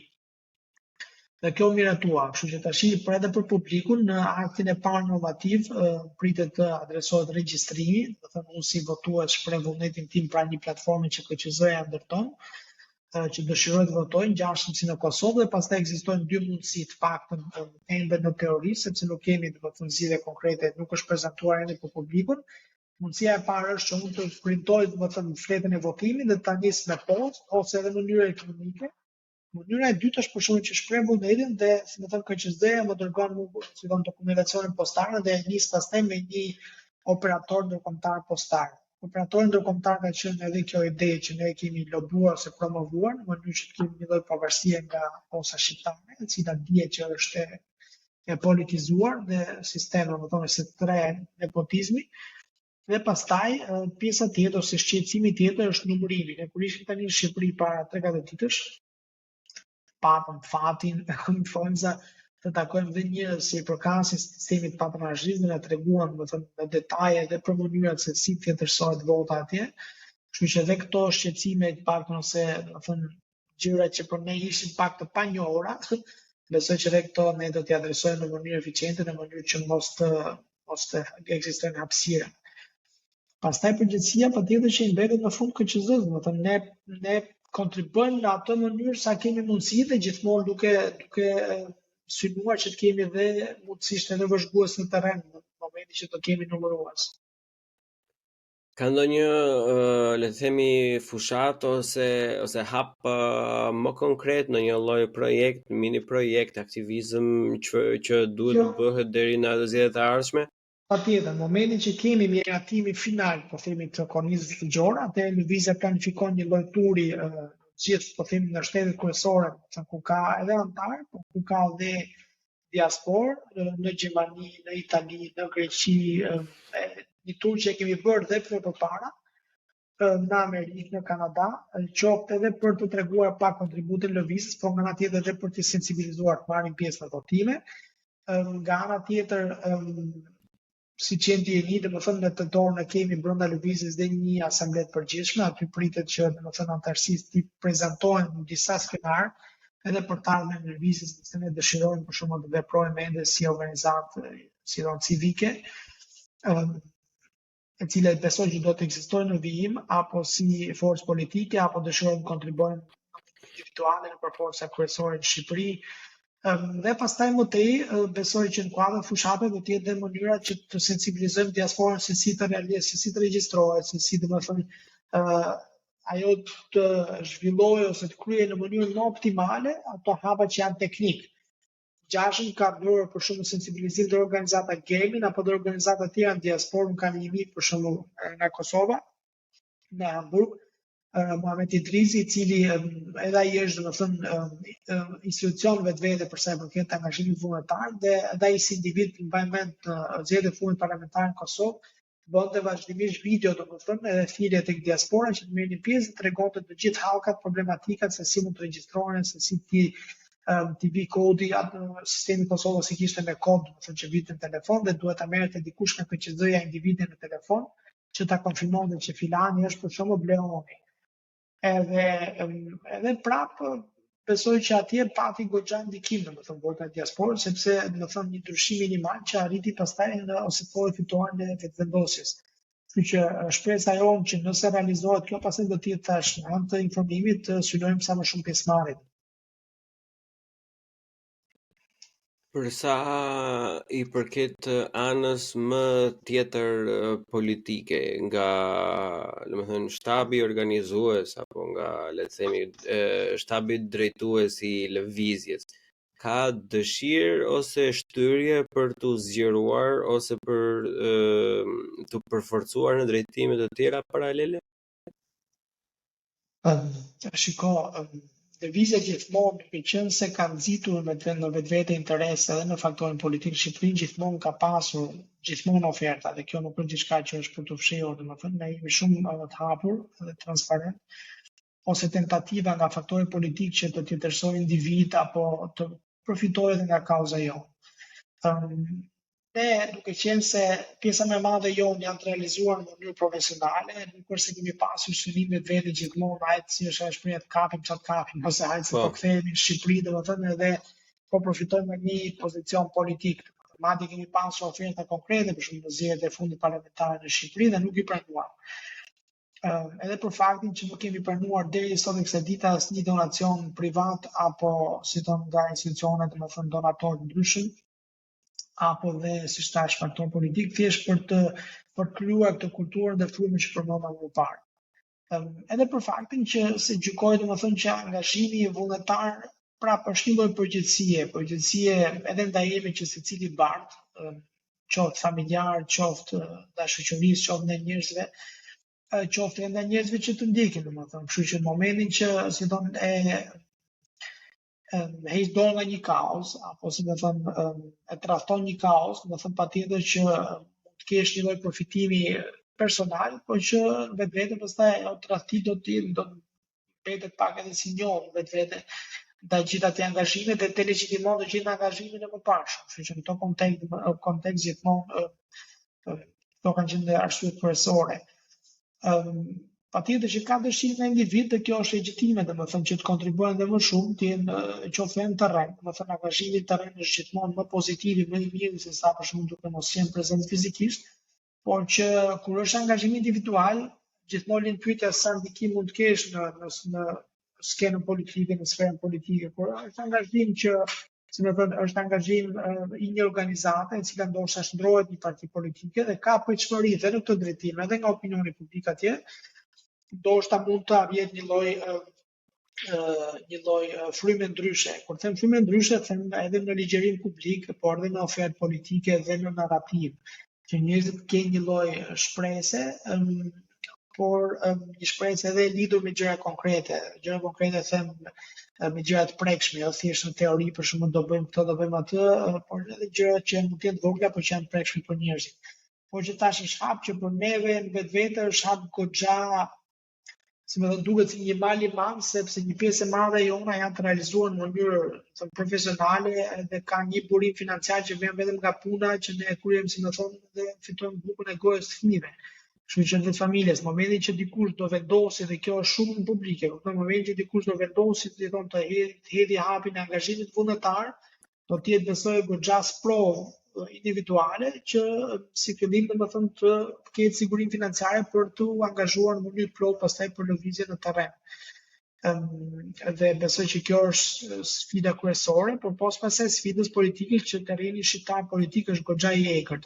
Unë kjo si thon bashkëbisedimi ynë sot përkon me vdekjen e Dierit, domethënë Gert Bogdani, edhe po ndigja disa nga si thon nga deklaratat e tij, edhe më bëri përshtypje fakti që një individ i tillë, sado i aftë, sado domethënë i suksesshëm, ishte prapë në hije, pjesa më e madhe ndoshta e publikut ndoshta kisha harruar. Edhe pse të tillë individ për shembull mbeten hije, ndërkohë që në një deklaratë të tilla e përmend një pjesë madhe e njerëzve aktiv në politikë janë sharlatan, nga njerëz se domethënë si thon intrigant, njerëz që ndoshta janë aty për shkak edhe të si thon qenurit intrigant ose qenurit domethënë synojnë thjesht apo pa pasur domethënë idenë për të kontribuar në mënyrë aktive. Kështu që thash, angazhimi politik në Shqipëri nuk është thjesht don goxha guxime dhe është goxha skene e ashpër. Është si më thon posbret në atë shishin e toreador vetëm më thënë dhe do përbahesh pastaj me demonët. Ashtu është fatkeqësia. Si fillim ngushëllimet shkojnë me familjarët e zotit Bogdani, u pref të paqe, më shumë më hamendja nuk është çfarë themi në këtë moment. Unë kam një pyetje pak më praktike, më të thjeshtë, por edhe të vështirë në jetën kohë. Në qoftë se ne marrim të mirëqen që lëvizja angazhohet full time politikisht, duke marrë pjesë në zgjedhje, duke zgjedhur një prej antarëve apo pak rëndësi ka se kush është. Si do dukej një projektim domethënë të ardhmen, si do dukej përditshmëria e një deputeti të zgjedhur nga diaspora që duhet të jetë në parlament në Shqipëri? Besoj që, do thënë, ajo kryesorja është gjithmonë të mos shkëputur të lidhjes me terrenin, domethënë. E kam studuar shumë mirë, themi spektrin politik shqiptar, atë që quhet political bubble ose si thon fluska politike në Shqipëri. Edhe kjo është një karakteristikë interesante që gjithë deputetët e Parlamentit shqiptar jetojnë në Tiranë. Ato mund të vinë nga Kuksi, mund të vinë nga Dibra, mund të vinë nga ndoshta shkojnë në zonat e tyre vetëm një muaj para zgjedhjeve ose sporadikisht. Unë kur kam punuar në Parlamentin Evropian, si thënë deputetja për cilën punoja, apo dhe më pas individ të tjerë deputetët të cilët u minija dhe i shikoja kalendarat e tyre, e kishin kështu, më thënë fillonte, po themi vinte prezenca e tyre në fund ditës së hënë, vinin kryesisht drejt Brukselit, dhe pastaj aktiviteti politik në Bruksel ishte martë, mërkurë e enjte. Pastaj në fund të ditës së enjte, diku nga mesdita, riktheheshin të gjithë në atyre që quhet constituency apo në zonën zgjedhore nga ata të cilët vinin. Sepse kishin angazhime politike aty, dita e premte për shembull të paktën për një eurodeputetet që unë e njoh personalisht për shembull, edhe kam punuar zyrën e saj, e premtja ishte vetëm pritje për sjellje me zonën, si thon banore të zonës që ajo kishte. Pastaj fundjava normalisht duke qenë, si thon, aktor politik, nuk është se ka gjithmonë vetëm kohë për familjen, por fundjava ishte në vende të ndryshme, me biznesin, me profesorë të grupe interesi ndryshme në zonën ku ajo vinte. Dhe kjo zgjaste deri të hënën, deri në fillimin e javës, dhe më pastaj rikthehej po njëjta rutinë. Dhe pse përmenda këtë? Do thonë, gjykoj që të bërit politik, unë e kam përmendur jo më larg se pa disa ditësh në një emision, në Shqipëri ka një konotacion goxha negativ, domethënë, edhe duke si përlyer, ndërkohë që në vetvete, po të rikthehemi origjinës të marrë, merresh me politikë, po merresh me diçka që është publike, është diçka fisnike. Ti ke shansin që të ndryshosh jetën e njerëzve për mirë. Por kjo gjithmonë të ndryshosh jetën e njerëzve për mirë do të thosh që të jetosh, domethënë, për ditëshmërinë e tyre. Prandaj edhe përmendja të mos shkëputurit e kontakteve me terrenin. Pjesa më e madhe edhe këtu nuk përfshi vetëm, si thon, deputetët. Fatkeqësisht edhe shoqëria civile në Shqipëri, kryesisht gati 89% organizatave që merren me politikë, me kauza politike, jetojnë gjithë në Tiranë.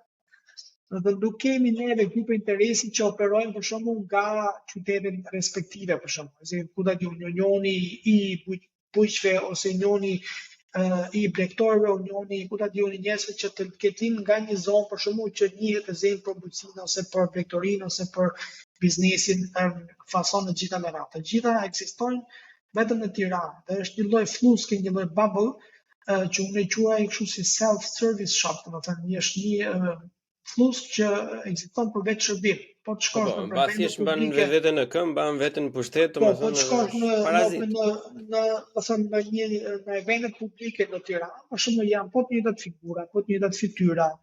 Do të organizohet një takim, mund mbaj mend një takim që kemi bërë me OSB-n dhe KQZ-n për 2 vite me radhë, në 2021 dhe më pas në 2023.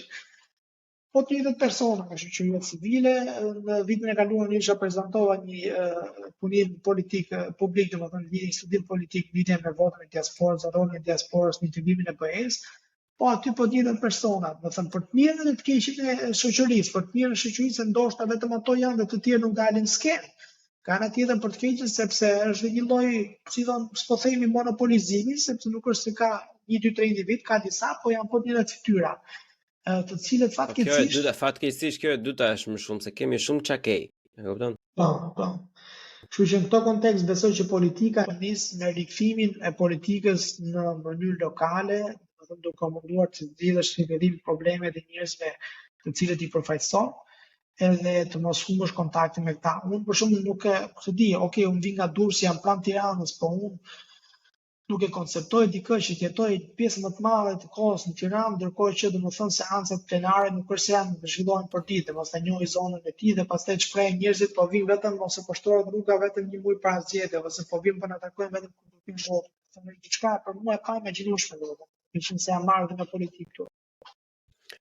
Ledar, me që ne ose ti e përmendë, domethënë që jemi goxha transparent në lëvizje, mund të ndash disa nga sfidat dhe probleme të brendshme, jo të jashtme, jo të lidhura me tematikat dhe çfarë do të arri, por çfarë janë vështirësitë brenda lëvizjes dhe sfidat edhe ku do donim të arrinim për një farë kohë.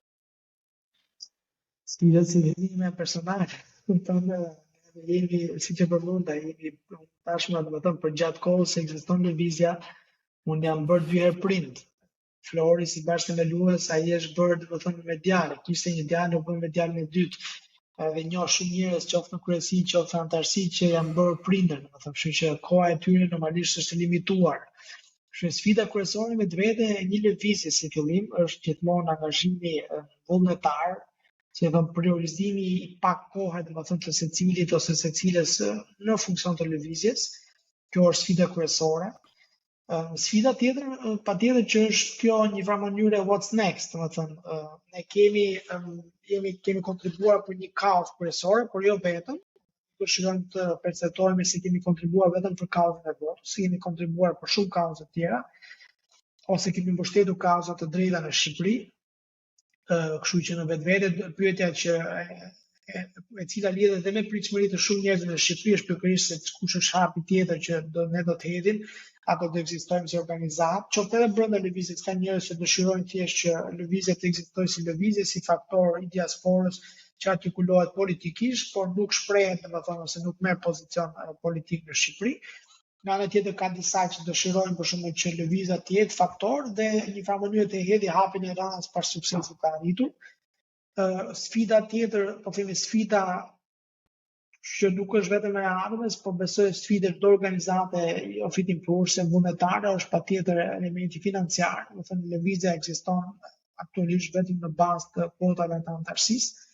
Neve në asamblenë e parë që kemi zhvilluar, kemi miratuar një listë kuotash, ku secili antar në bazë të shtetit ku ndodhet, paguan një kuotë vjetore, me thënë dhe këto janë, po themi, burimi financiar i lëvizjes, që normalisht e limitojnë dhe hapësirën e angazhimit të saj, nëse ne do donim për shembull të bënim fushata edhe me më shumë impakt, normalisht si thon resurset financiare janë të limituara, për shembull jo më larg se sot un kam telefonuar me drejtuesit politik të një duhet ta njohësh ose ke dëgjuar ndoshta në Gjermani Seaway.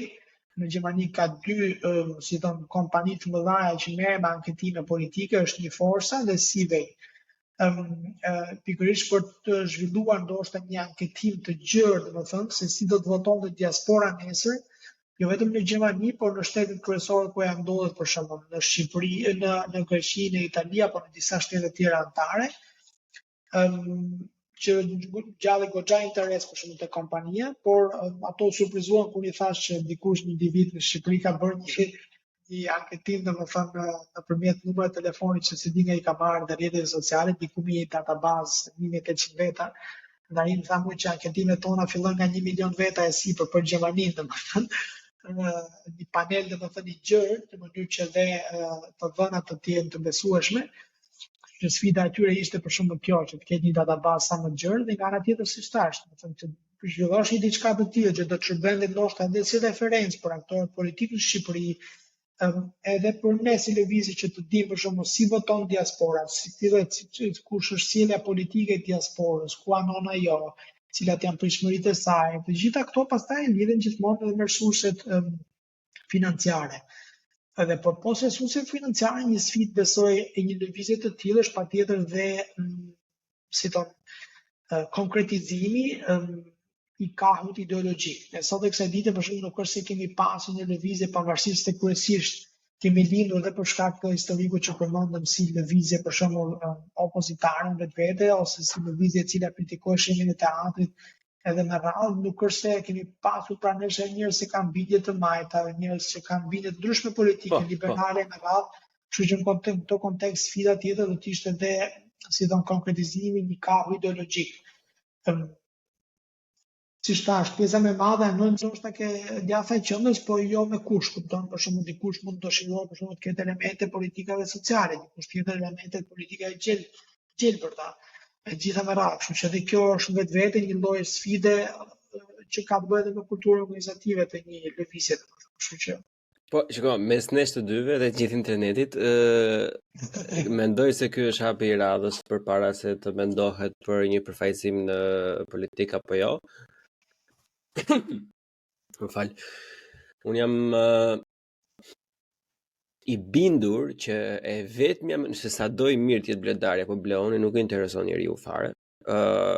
E vetmja mënyrë për të ndryshuar diçka rrënjësisht, edhe nëse ke vetëm një deputet, edhe nëse asnjëherë nuk do arrish të ndryshosh asnjë ligj, vetëm gjë që do kesh sukses të garantuar është në momenti që ndryshe nga çdo opsion dhe ofertë tjetër politike që ekziston në Shqipëri,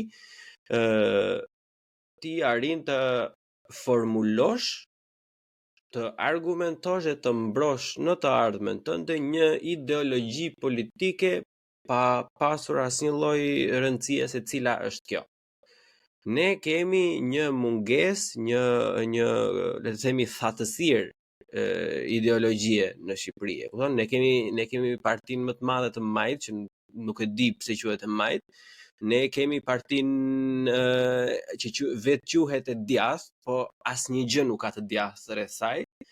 Edhe ne jetojmë në kështu në një distopi, është një si tip xhungle, e kupton, po as xhungulli se xhungulli si marrim të keqen. Se xhungla ka rregullat e veta, e kupton? Gjarpri azogun, dikush e gjarprin, ata tjetrin e tigri, e ke parasysh ka një zinxhir ku ndodh diçka, ne as këtë nuk e kemi. Ne jemi sot je, nesër sje, edhe me që është kështu, atëherë dalim prapa atje që e përmendëm çfarë kap çfarë të kapësh.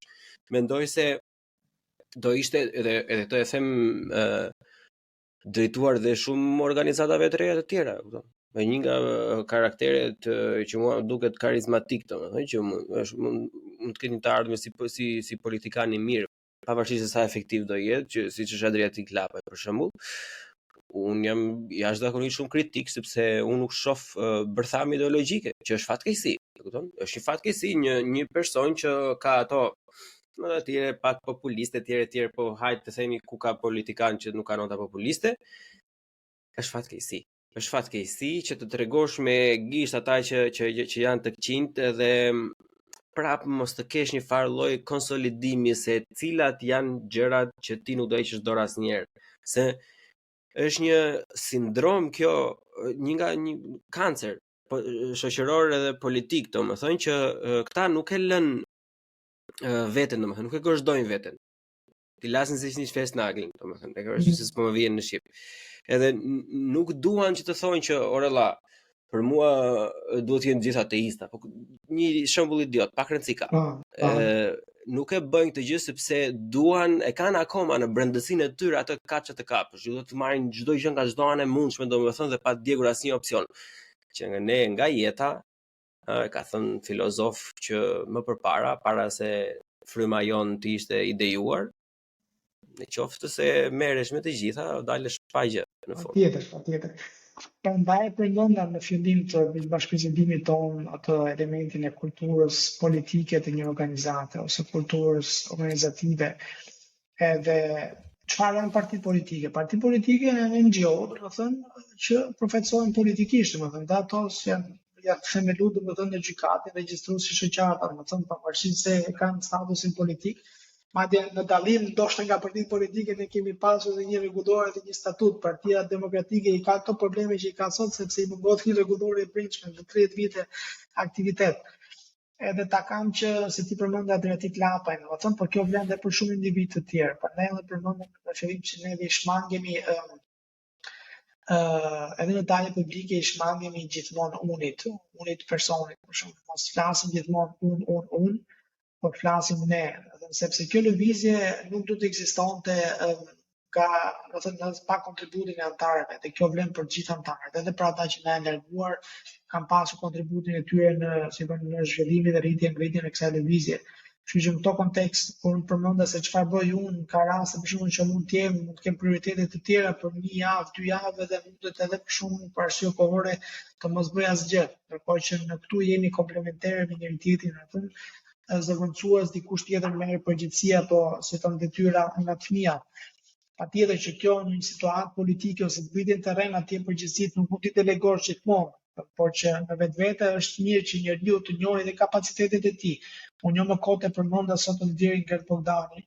Unë jam në atë moshë, më thënë 3 vite dalloj me Gert Bogdani nga mosha e tij dhe më ka vënë 3 ditë goxha, më thënë për faktin se ai ka qenë sportist. Po që unë aktualisht për shkak të bëj asnjë sport, them e vete, edhe kjo është më thënë më shumë se si do njerëzore, them okay, apo ja vlen kjo, domethënë angazhimi, apo apo kontribuojnë në diçka më të mirë që nëse pas nesër edhe fëmia ime të jetë krenar që babai im kontribuojnë në diçka. Kjo besoj që më ka shoqëruar vazhdimisht edhe për faktin shumë se babai im ka qenë dikur i angazhuar politikisht, por gjithmonë lidhet me atë që sa unë po kontribuoj për diçka që pas nesër dhe fëmia ime të jetë krenar, edhe përmirësoj diçka në vetvete dhe në terrin shqiptar, patjetër pa sakrifikuar atë që si thonë është kryesore, që është familja. Për mua personalisht, domethënë prioriteti kryesor vetë gjithmonë familja, dhe kjo është në funksion besoj të shoqërisë, por dhe familjes, që momentin që dikush i harron prioritetet, pastaj edhe si më thënë bëhet i miri i botës, po i keq i portës. Pastaj nuk ka aty dhe as vlerë shtuar, kështu që vetvete domethënë çdo gjë duhet të shkojë në një lloj balance. Patjetër që ka momente ku secili do të sakrifikohet, se kemi sakrifikuar nga koha jon, nga gjumi, nga si do ndoshta nga shëndeti, për krimin e një organizate strukture të tillë. Dhe kjo duhet të reflektohet gjithmonë edhe tek njerëzit se si dhe besoj që kjo kur është e natyrshme, është e shëndetshme, besoj që edhe kjo gjithë tek njerëzit. Momentin që siç e përmendë ti thjesht flet me një gjuhë populiste, një gjuhë të egër, njerëzit edhe në Shqipëri janë lodhur pak nga kjo, nga polarizimi, nga personalizimi, njerëzit flasin si gomer janë një metër larg nga njëri tjetri, fillojnë pallasin, do të thonë, kështu që pas një normë etike, ti thunë me vete, po prit se unë, pavarësisht se kemi dallime ideologjike në thonjza, ose kemi kahe të ndryshme politike, unë jam njeri. Do të me një njeri normal, ti nuk do flisë. Në Shqipëri nuk ka dallime ideologjike fare, vletar. Jo, them edhe nëse, pavarësisht se siç e përmendë, nuk para ka, po okay, po themi jemi të kahu të ndryshëm politik, prap meriton të jetë respekt në gjuhën e tij, për shembull, dhe nuk duhet për shembull vetëm në thonjza kur të vdesin njerëzit të shpresh pozitivisht për dikën, ndërkohë që e ke pasur ty edhe ke debatuar siç ke debatuar. Kështu që kjo është dhe kjo besoj që është një element. Unë nuk i bëj shumë faj sepse unë mendoj që për shumë arsye në Shqipëri ekziston në pjesën ndërmuese dhe jam shumë i bindur për këtë që duke filluar që nga brezi i prindërve tanë edhe shumë edhe nga ne madje, edhe më të vegjël se sa unë. Është mentaliteti i urisë. Ka një uri shumë të thellë dhe nuk arrin ta kuptojnë atë mitin e thuprave të Skënderbeut, e kupton? Mundohen ku e ku ta këpusin, ta thyen njëri tjetrin që të duken vetë më mirë, në vend që të lidhen, të degëzohen me një individ që është i arritur, në mënyrë që edhe ata ta afiliojnë me dikë që është i arritur, edhe kësaj edhe ata të arrihen vetvetisht ose është e bukur kjo që përmendëm me çupat të Skënderbeut, sepse në vetvete ajo është gjithçka e tjetër, ajo është domethënë simbolika kryesore që nuk ngon fatkeqësisht. Momentin që njerëzit nuk kapën nga një litar, domethënë i përbashkët, po secili tërheq domethënë vet në drejtime të ndryshme, edhe pastaj aty nuk ka rezultate, nuk ka as hap përpara. Kjo është epidemi mbar botërore. E ke parasysh ne si në Gjermani, domethënë që unë shikoj shumë jashtëzakonisht shumë kritike në Amerikë, që ne jemi të përfshirë s'duam na vinë ato lajme që andej, na marrin edhe shumë jetë nga koha jon, domethënë. Edhe duket sikur edhe këta po arrin në një pjesë e Shqipëria, domethënë ku në vend që betejën ta bëj politikani për të ofertë më të mirë, zihen njerëzit me njëri tjetrin. Domethënë ne bëjmë betejën njerëzit me njëri tjetrin. Po, është vërtet që ka një lloj polarizimi, po prap unë e njoh shumë mirë aspektin politik në Gjermani dhe gjykoj që në vetvete angazhimi vullnetar në Gjermani është në nivele tërësisht të tjera. Këtu për një lloj kauze publike njerëzit ngrihen, edhe nëse mund të jetë ajo po themi e ndryshme ose nuk bie dakord me këtë. Edhe njerëzit ngrihen për një shqetësim lokal, domethënë dhe pastaj nga shqetësim lokal mund të kthehet në shqetësim federal ose po themi i landit ose i gjithë shtetit. Kështu që po këtu ka një lloj sensibilizimi, një lloj ndërgjegjësimi, ndërkohë që në Shqipëri për shembull nuk po hym atyre klisheve, kupton, nis që nga parkimi deri në probleme të mëdha, domethënë ku njerëzit kanë bërë kompromise me vetveten dhe pastaj kur i kthehet kjo, domethënë shërbimi shëndetësor në kualitetin si tonë institucionit mosimdhënëse, se gjitha me radhë pastaj lindin ato sfida, domethënë që ndoshta detyrojnë një prind që ta çojë fëmijën me studime jashtë. Unë gjykoj që asnjë nga ne nuk do ndodhe sot këtu ku është për shembull në Gjermani apo në një vend tjetër për studime nëse vendi ynë origjinës do ishte më mirë. Edhe besoj Shko, që nga aty fillon, Bledar, më fal, nga aty fillon, është faja atyre. Babi, të dua shumë, po je pjesë e fajit. E ke parasysh se prindrit tan, ëh, brezi i solli demokracinë ose gjithë intelektualët që jemi të studentët e dhjetorit e tjerë e tjerë. Shko ç'a ndodh tani? Ta individ, refuzojnë që të vend të flasin me një këshilltar, me një në bashki që ore vlla, po rregulloj atë rrugën vlla se po them këmbë për ditë. E kupton, jemi bal te dera. E kupton, refuzojnë këto gjëra të vogla që mund t'i bëjnë pak nga pak, edhe nuk ndihen fare. Dhe në fund bëjnë gjëmën e madhe ku japin gjithë shpenzimet e jetës tyre, domethënë që të nisin fëmijën larg syrit, larg zemrës, në një botë të egër tjetër me një kulturë të ndryshme, me një gjuhë të ndryshme e tjerë e tjerë. Ata nga e mira e kanë bërë. Unë nuk jam askushi të gjykoj tani se çfarë kanë bërë. Ata kanë bërë më të mirën e mundshme që mendonin. Po kjo nuk do të thënë që ne nuk duhet t'i vëmë në dukje. Jo, patjetër. Unë tashmë si tashmë që jam vetë prind e di domethënë sakrificin që secili prind mund të ketë bërë duke mbështet ose duke larguar me dashjen tonë za fëmijën e tij për një qëllim më të mirë, por që ne duhet të shikojmë, si më thon, okay, arritëm këtu ku arritëm, por që nuk mundet, më thënë, gjithmonë të vazhdoj diçka status quo apo dhe drejt keqe më keq. Më thënë, ne nuk duhet të jemi fatalistë dhe vetë, më thënë që temi nuk ndryshon. Bota asnjëherë nuk është statike, bota është dinamike dhe zhvillimet janë dinamike. Ligji i Zotit tokë është që çdo pushtet e ka një fillim dhe ka një fund. Edhe gjithë neve jemi vdekatarë, kështu që në vetvete mundohemi të bëjmë sa më mirë edhe mundësisht domethënë edhe për vendin tonë të origjinës. Edhe kështu që në këtë kontekst unë jam kundra çdo qasje fataliste ku njerëzit vinë për shembull edhe kur vinë jo në vetë në lëvizje, po edhe në nivel, si thon, personal, jo personale, kur fillojnë domethënë thonë nuk ndryshon, nuk ka shumë, nuk them të ndryshojë, edhe ndryshon. Dhe ka shembull pafund për këtë. Edhe vetë fakti për shembull si thon rënia e sistemit komunist, pra ata që ndoshta kishin lidhur aty nuk njihin asnjë sistem tjetër, asnjë realitet tjetër. Po të rikthehemi në histori, dikush që ka jetuar në kohën e faraonëve, Babilonit, domethënë 1000 vjet faraonë. Por ja të jap një shembull 2 vitet të kaluara. Në momentin që ra pandemia, domethënë miratua një ku dëgjon rroga e luftës apo rroga e krizës që ishte domethënë. Disa nga fabrika, nga fasoneriet në Berat, domethënë, vendosën mos ta ndiqnin këtë gjë. Domethënë lekët i morën nga shteti, po nuk do i japim. Nga 200 apo 400 sa janë atje, domethënë, vetëm 13 punonjës u çuan për këtë. Herën e parë, ditën e parë, ditën e dytë, me njërin nga ata fola, qëndro plak sa se bëhet, se po se bëri ti tash më mirë hik nga puna edhe vuaj, se nuk do jetosh dot me veten. Do ti që ditën e 4 u bën 70 ata. Do ti që në krye të javës u bën 100 e ca edhe e morën dhe rrogën, edhe asnjëri nuk vuaj nga puna. Ja që u bë. Patjetër. Çdo gjë bëhet, mjafton të jetë vullneti. Metafora që përmendëm me Fulvio Skënderbeut është shumë domethënëse. Edhe unë për shembull kam edhe një lloj, ndoshta është pak kështu teorie çmendur, po them për shembull edhe për pushtetin në Shqipëri, nuk është as pak i konsoliduar, nuk është as pak e vështirë ta shëndosh këtë pushtet, domethënë ne kemi vënë re që një lëvizje kaq modeste jona ka krijuar kokçarje aktorëve politikë në Shqipëri, qoftë në nivel ndërkombëtar, qoftë edhe brenda Shqipërisë, qoftë edhe me organizatat e huaja.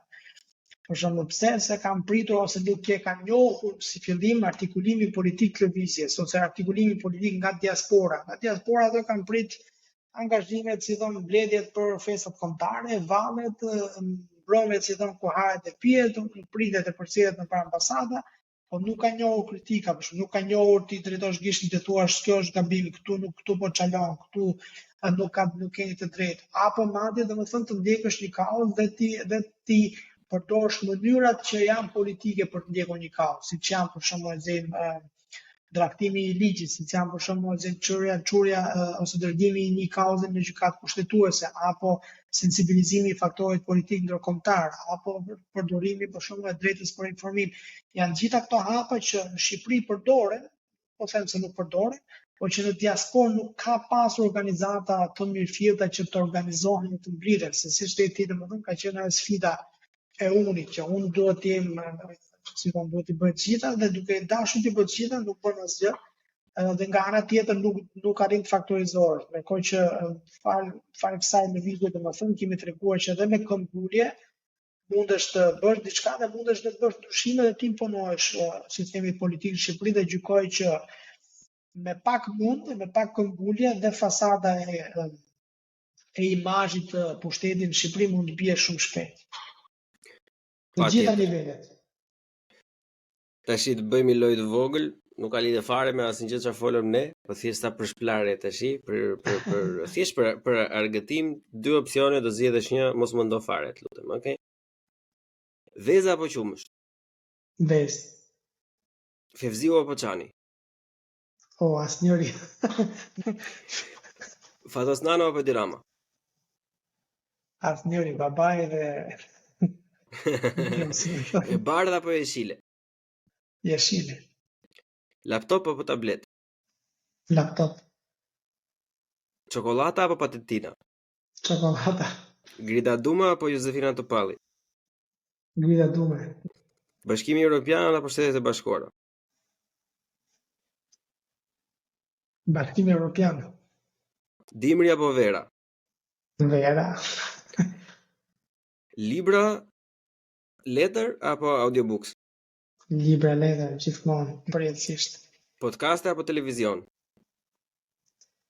Unë me të thënë drejtën podcastet kam filluar të ndjek, më thënë prej 2 vitesh televizionin, edhe për opinion publik kam 2 javë që kam heq fare nga shtëpia, edhe që të kalonin mbrëmje me bashkëshorten në kohë, po tash nga që kemi dhe fëmijët edhe përgjithësimar, kështu që e kam stopu komplet. Zeruar fare. Edhe e fundit, qefi i momentit apo rehati afatgjat?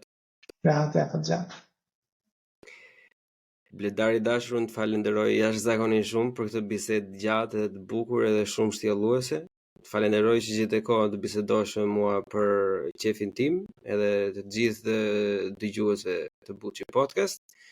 Normalisht jam i bindur që ne do kemi dhe bisedat të tjera bashkë si në mes të lëvizjes, por edhe në Buçi Podcast për çfarë ne të kemi dëshirë edhe të na duhet. Unë të falenderoj jashtëzakonisht shumë për këtë bisedë.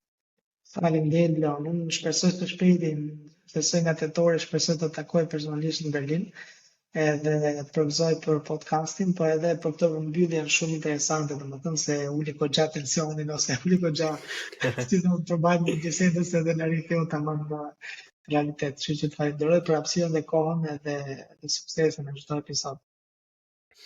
Të dashur dëgjues, ju e dini, është njëta gjë gjithmonë. Ky episod ka dalë përpara në Patreon, ku juve mund të mbështesni Buçi Podcast financiarisht në një abonim, ose nëse nuk keni qef abonimet, janë gjitha platformat e tjera si Buy Me a Coffee, PayPal etj. Jeni të mirëpritur, por gjithmonë më e rëndësishmja mbetet ta shpërndani podcastin me miqtë tuaj, nëse juve mendoni se ka diçka që ja vlen për të dëgjuar e për të diskutuar. Çfarë duhet marrim nga ky podcast? Ja, shumë gjëra që duhet merr nga ky podcast, por unë do të përmbahem tek ajo çfarë kam thënë disa prej episodeve të fundit, që ne jemi të gjithë ndryshëm, është bekimi i madh që ne jemi të gjithë ndryshëm, shqyr Zotit që nuk jemi njësoj, dhe në qoftë se të njëjtën kohë, dëshirë dhe vullnet do e harxhonim duke gjetur pikat e përbashkëta në vend që të nxjerrim ato nxite ullirit çfarë na ndajnë, domethënë të zihemi me njëri tjetrin, shumë çka do ishte ndryshe, si për Bleonin, si për Bledarin, si për juve, si për babin, si për mamin etj. Kështu që trajtojeni njëri tjetrin me vlladashuri, me respekt, edhe është çështje kohe që të merrni të njëjtën që mbrapsh. Deri episodin tjetër, ja kalofshi super bukur, mirupafshim. Buçim në bu, CHI, bu, CHI, podcast.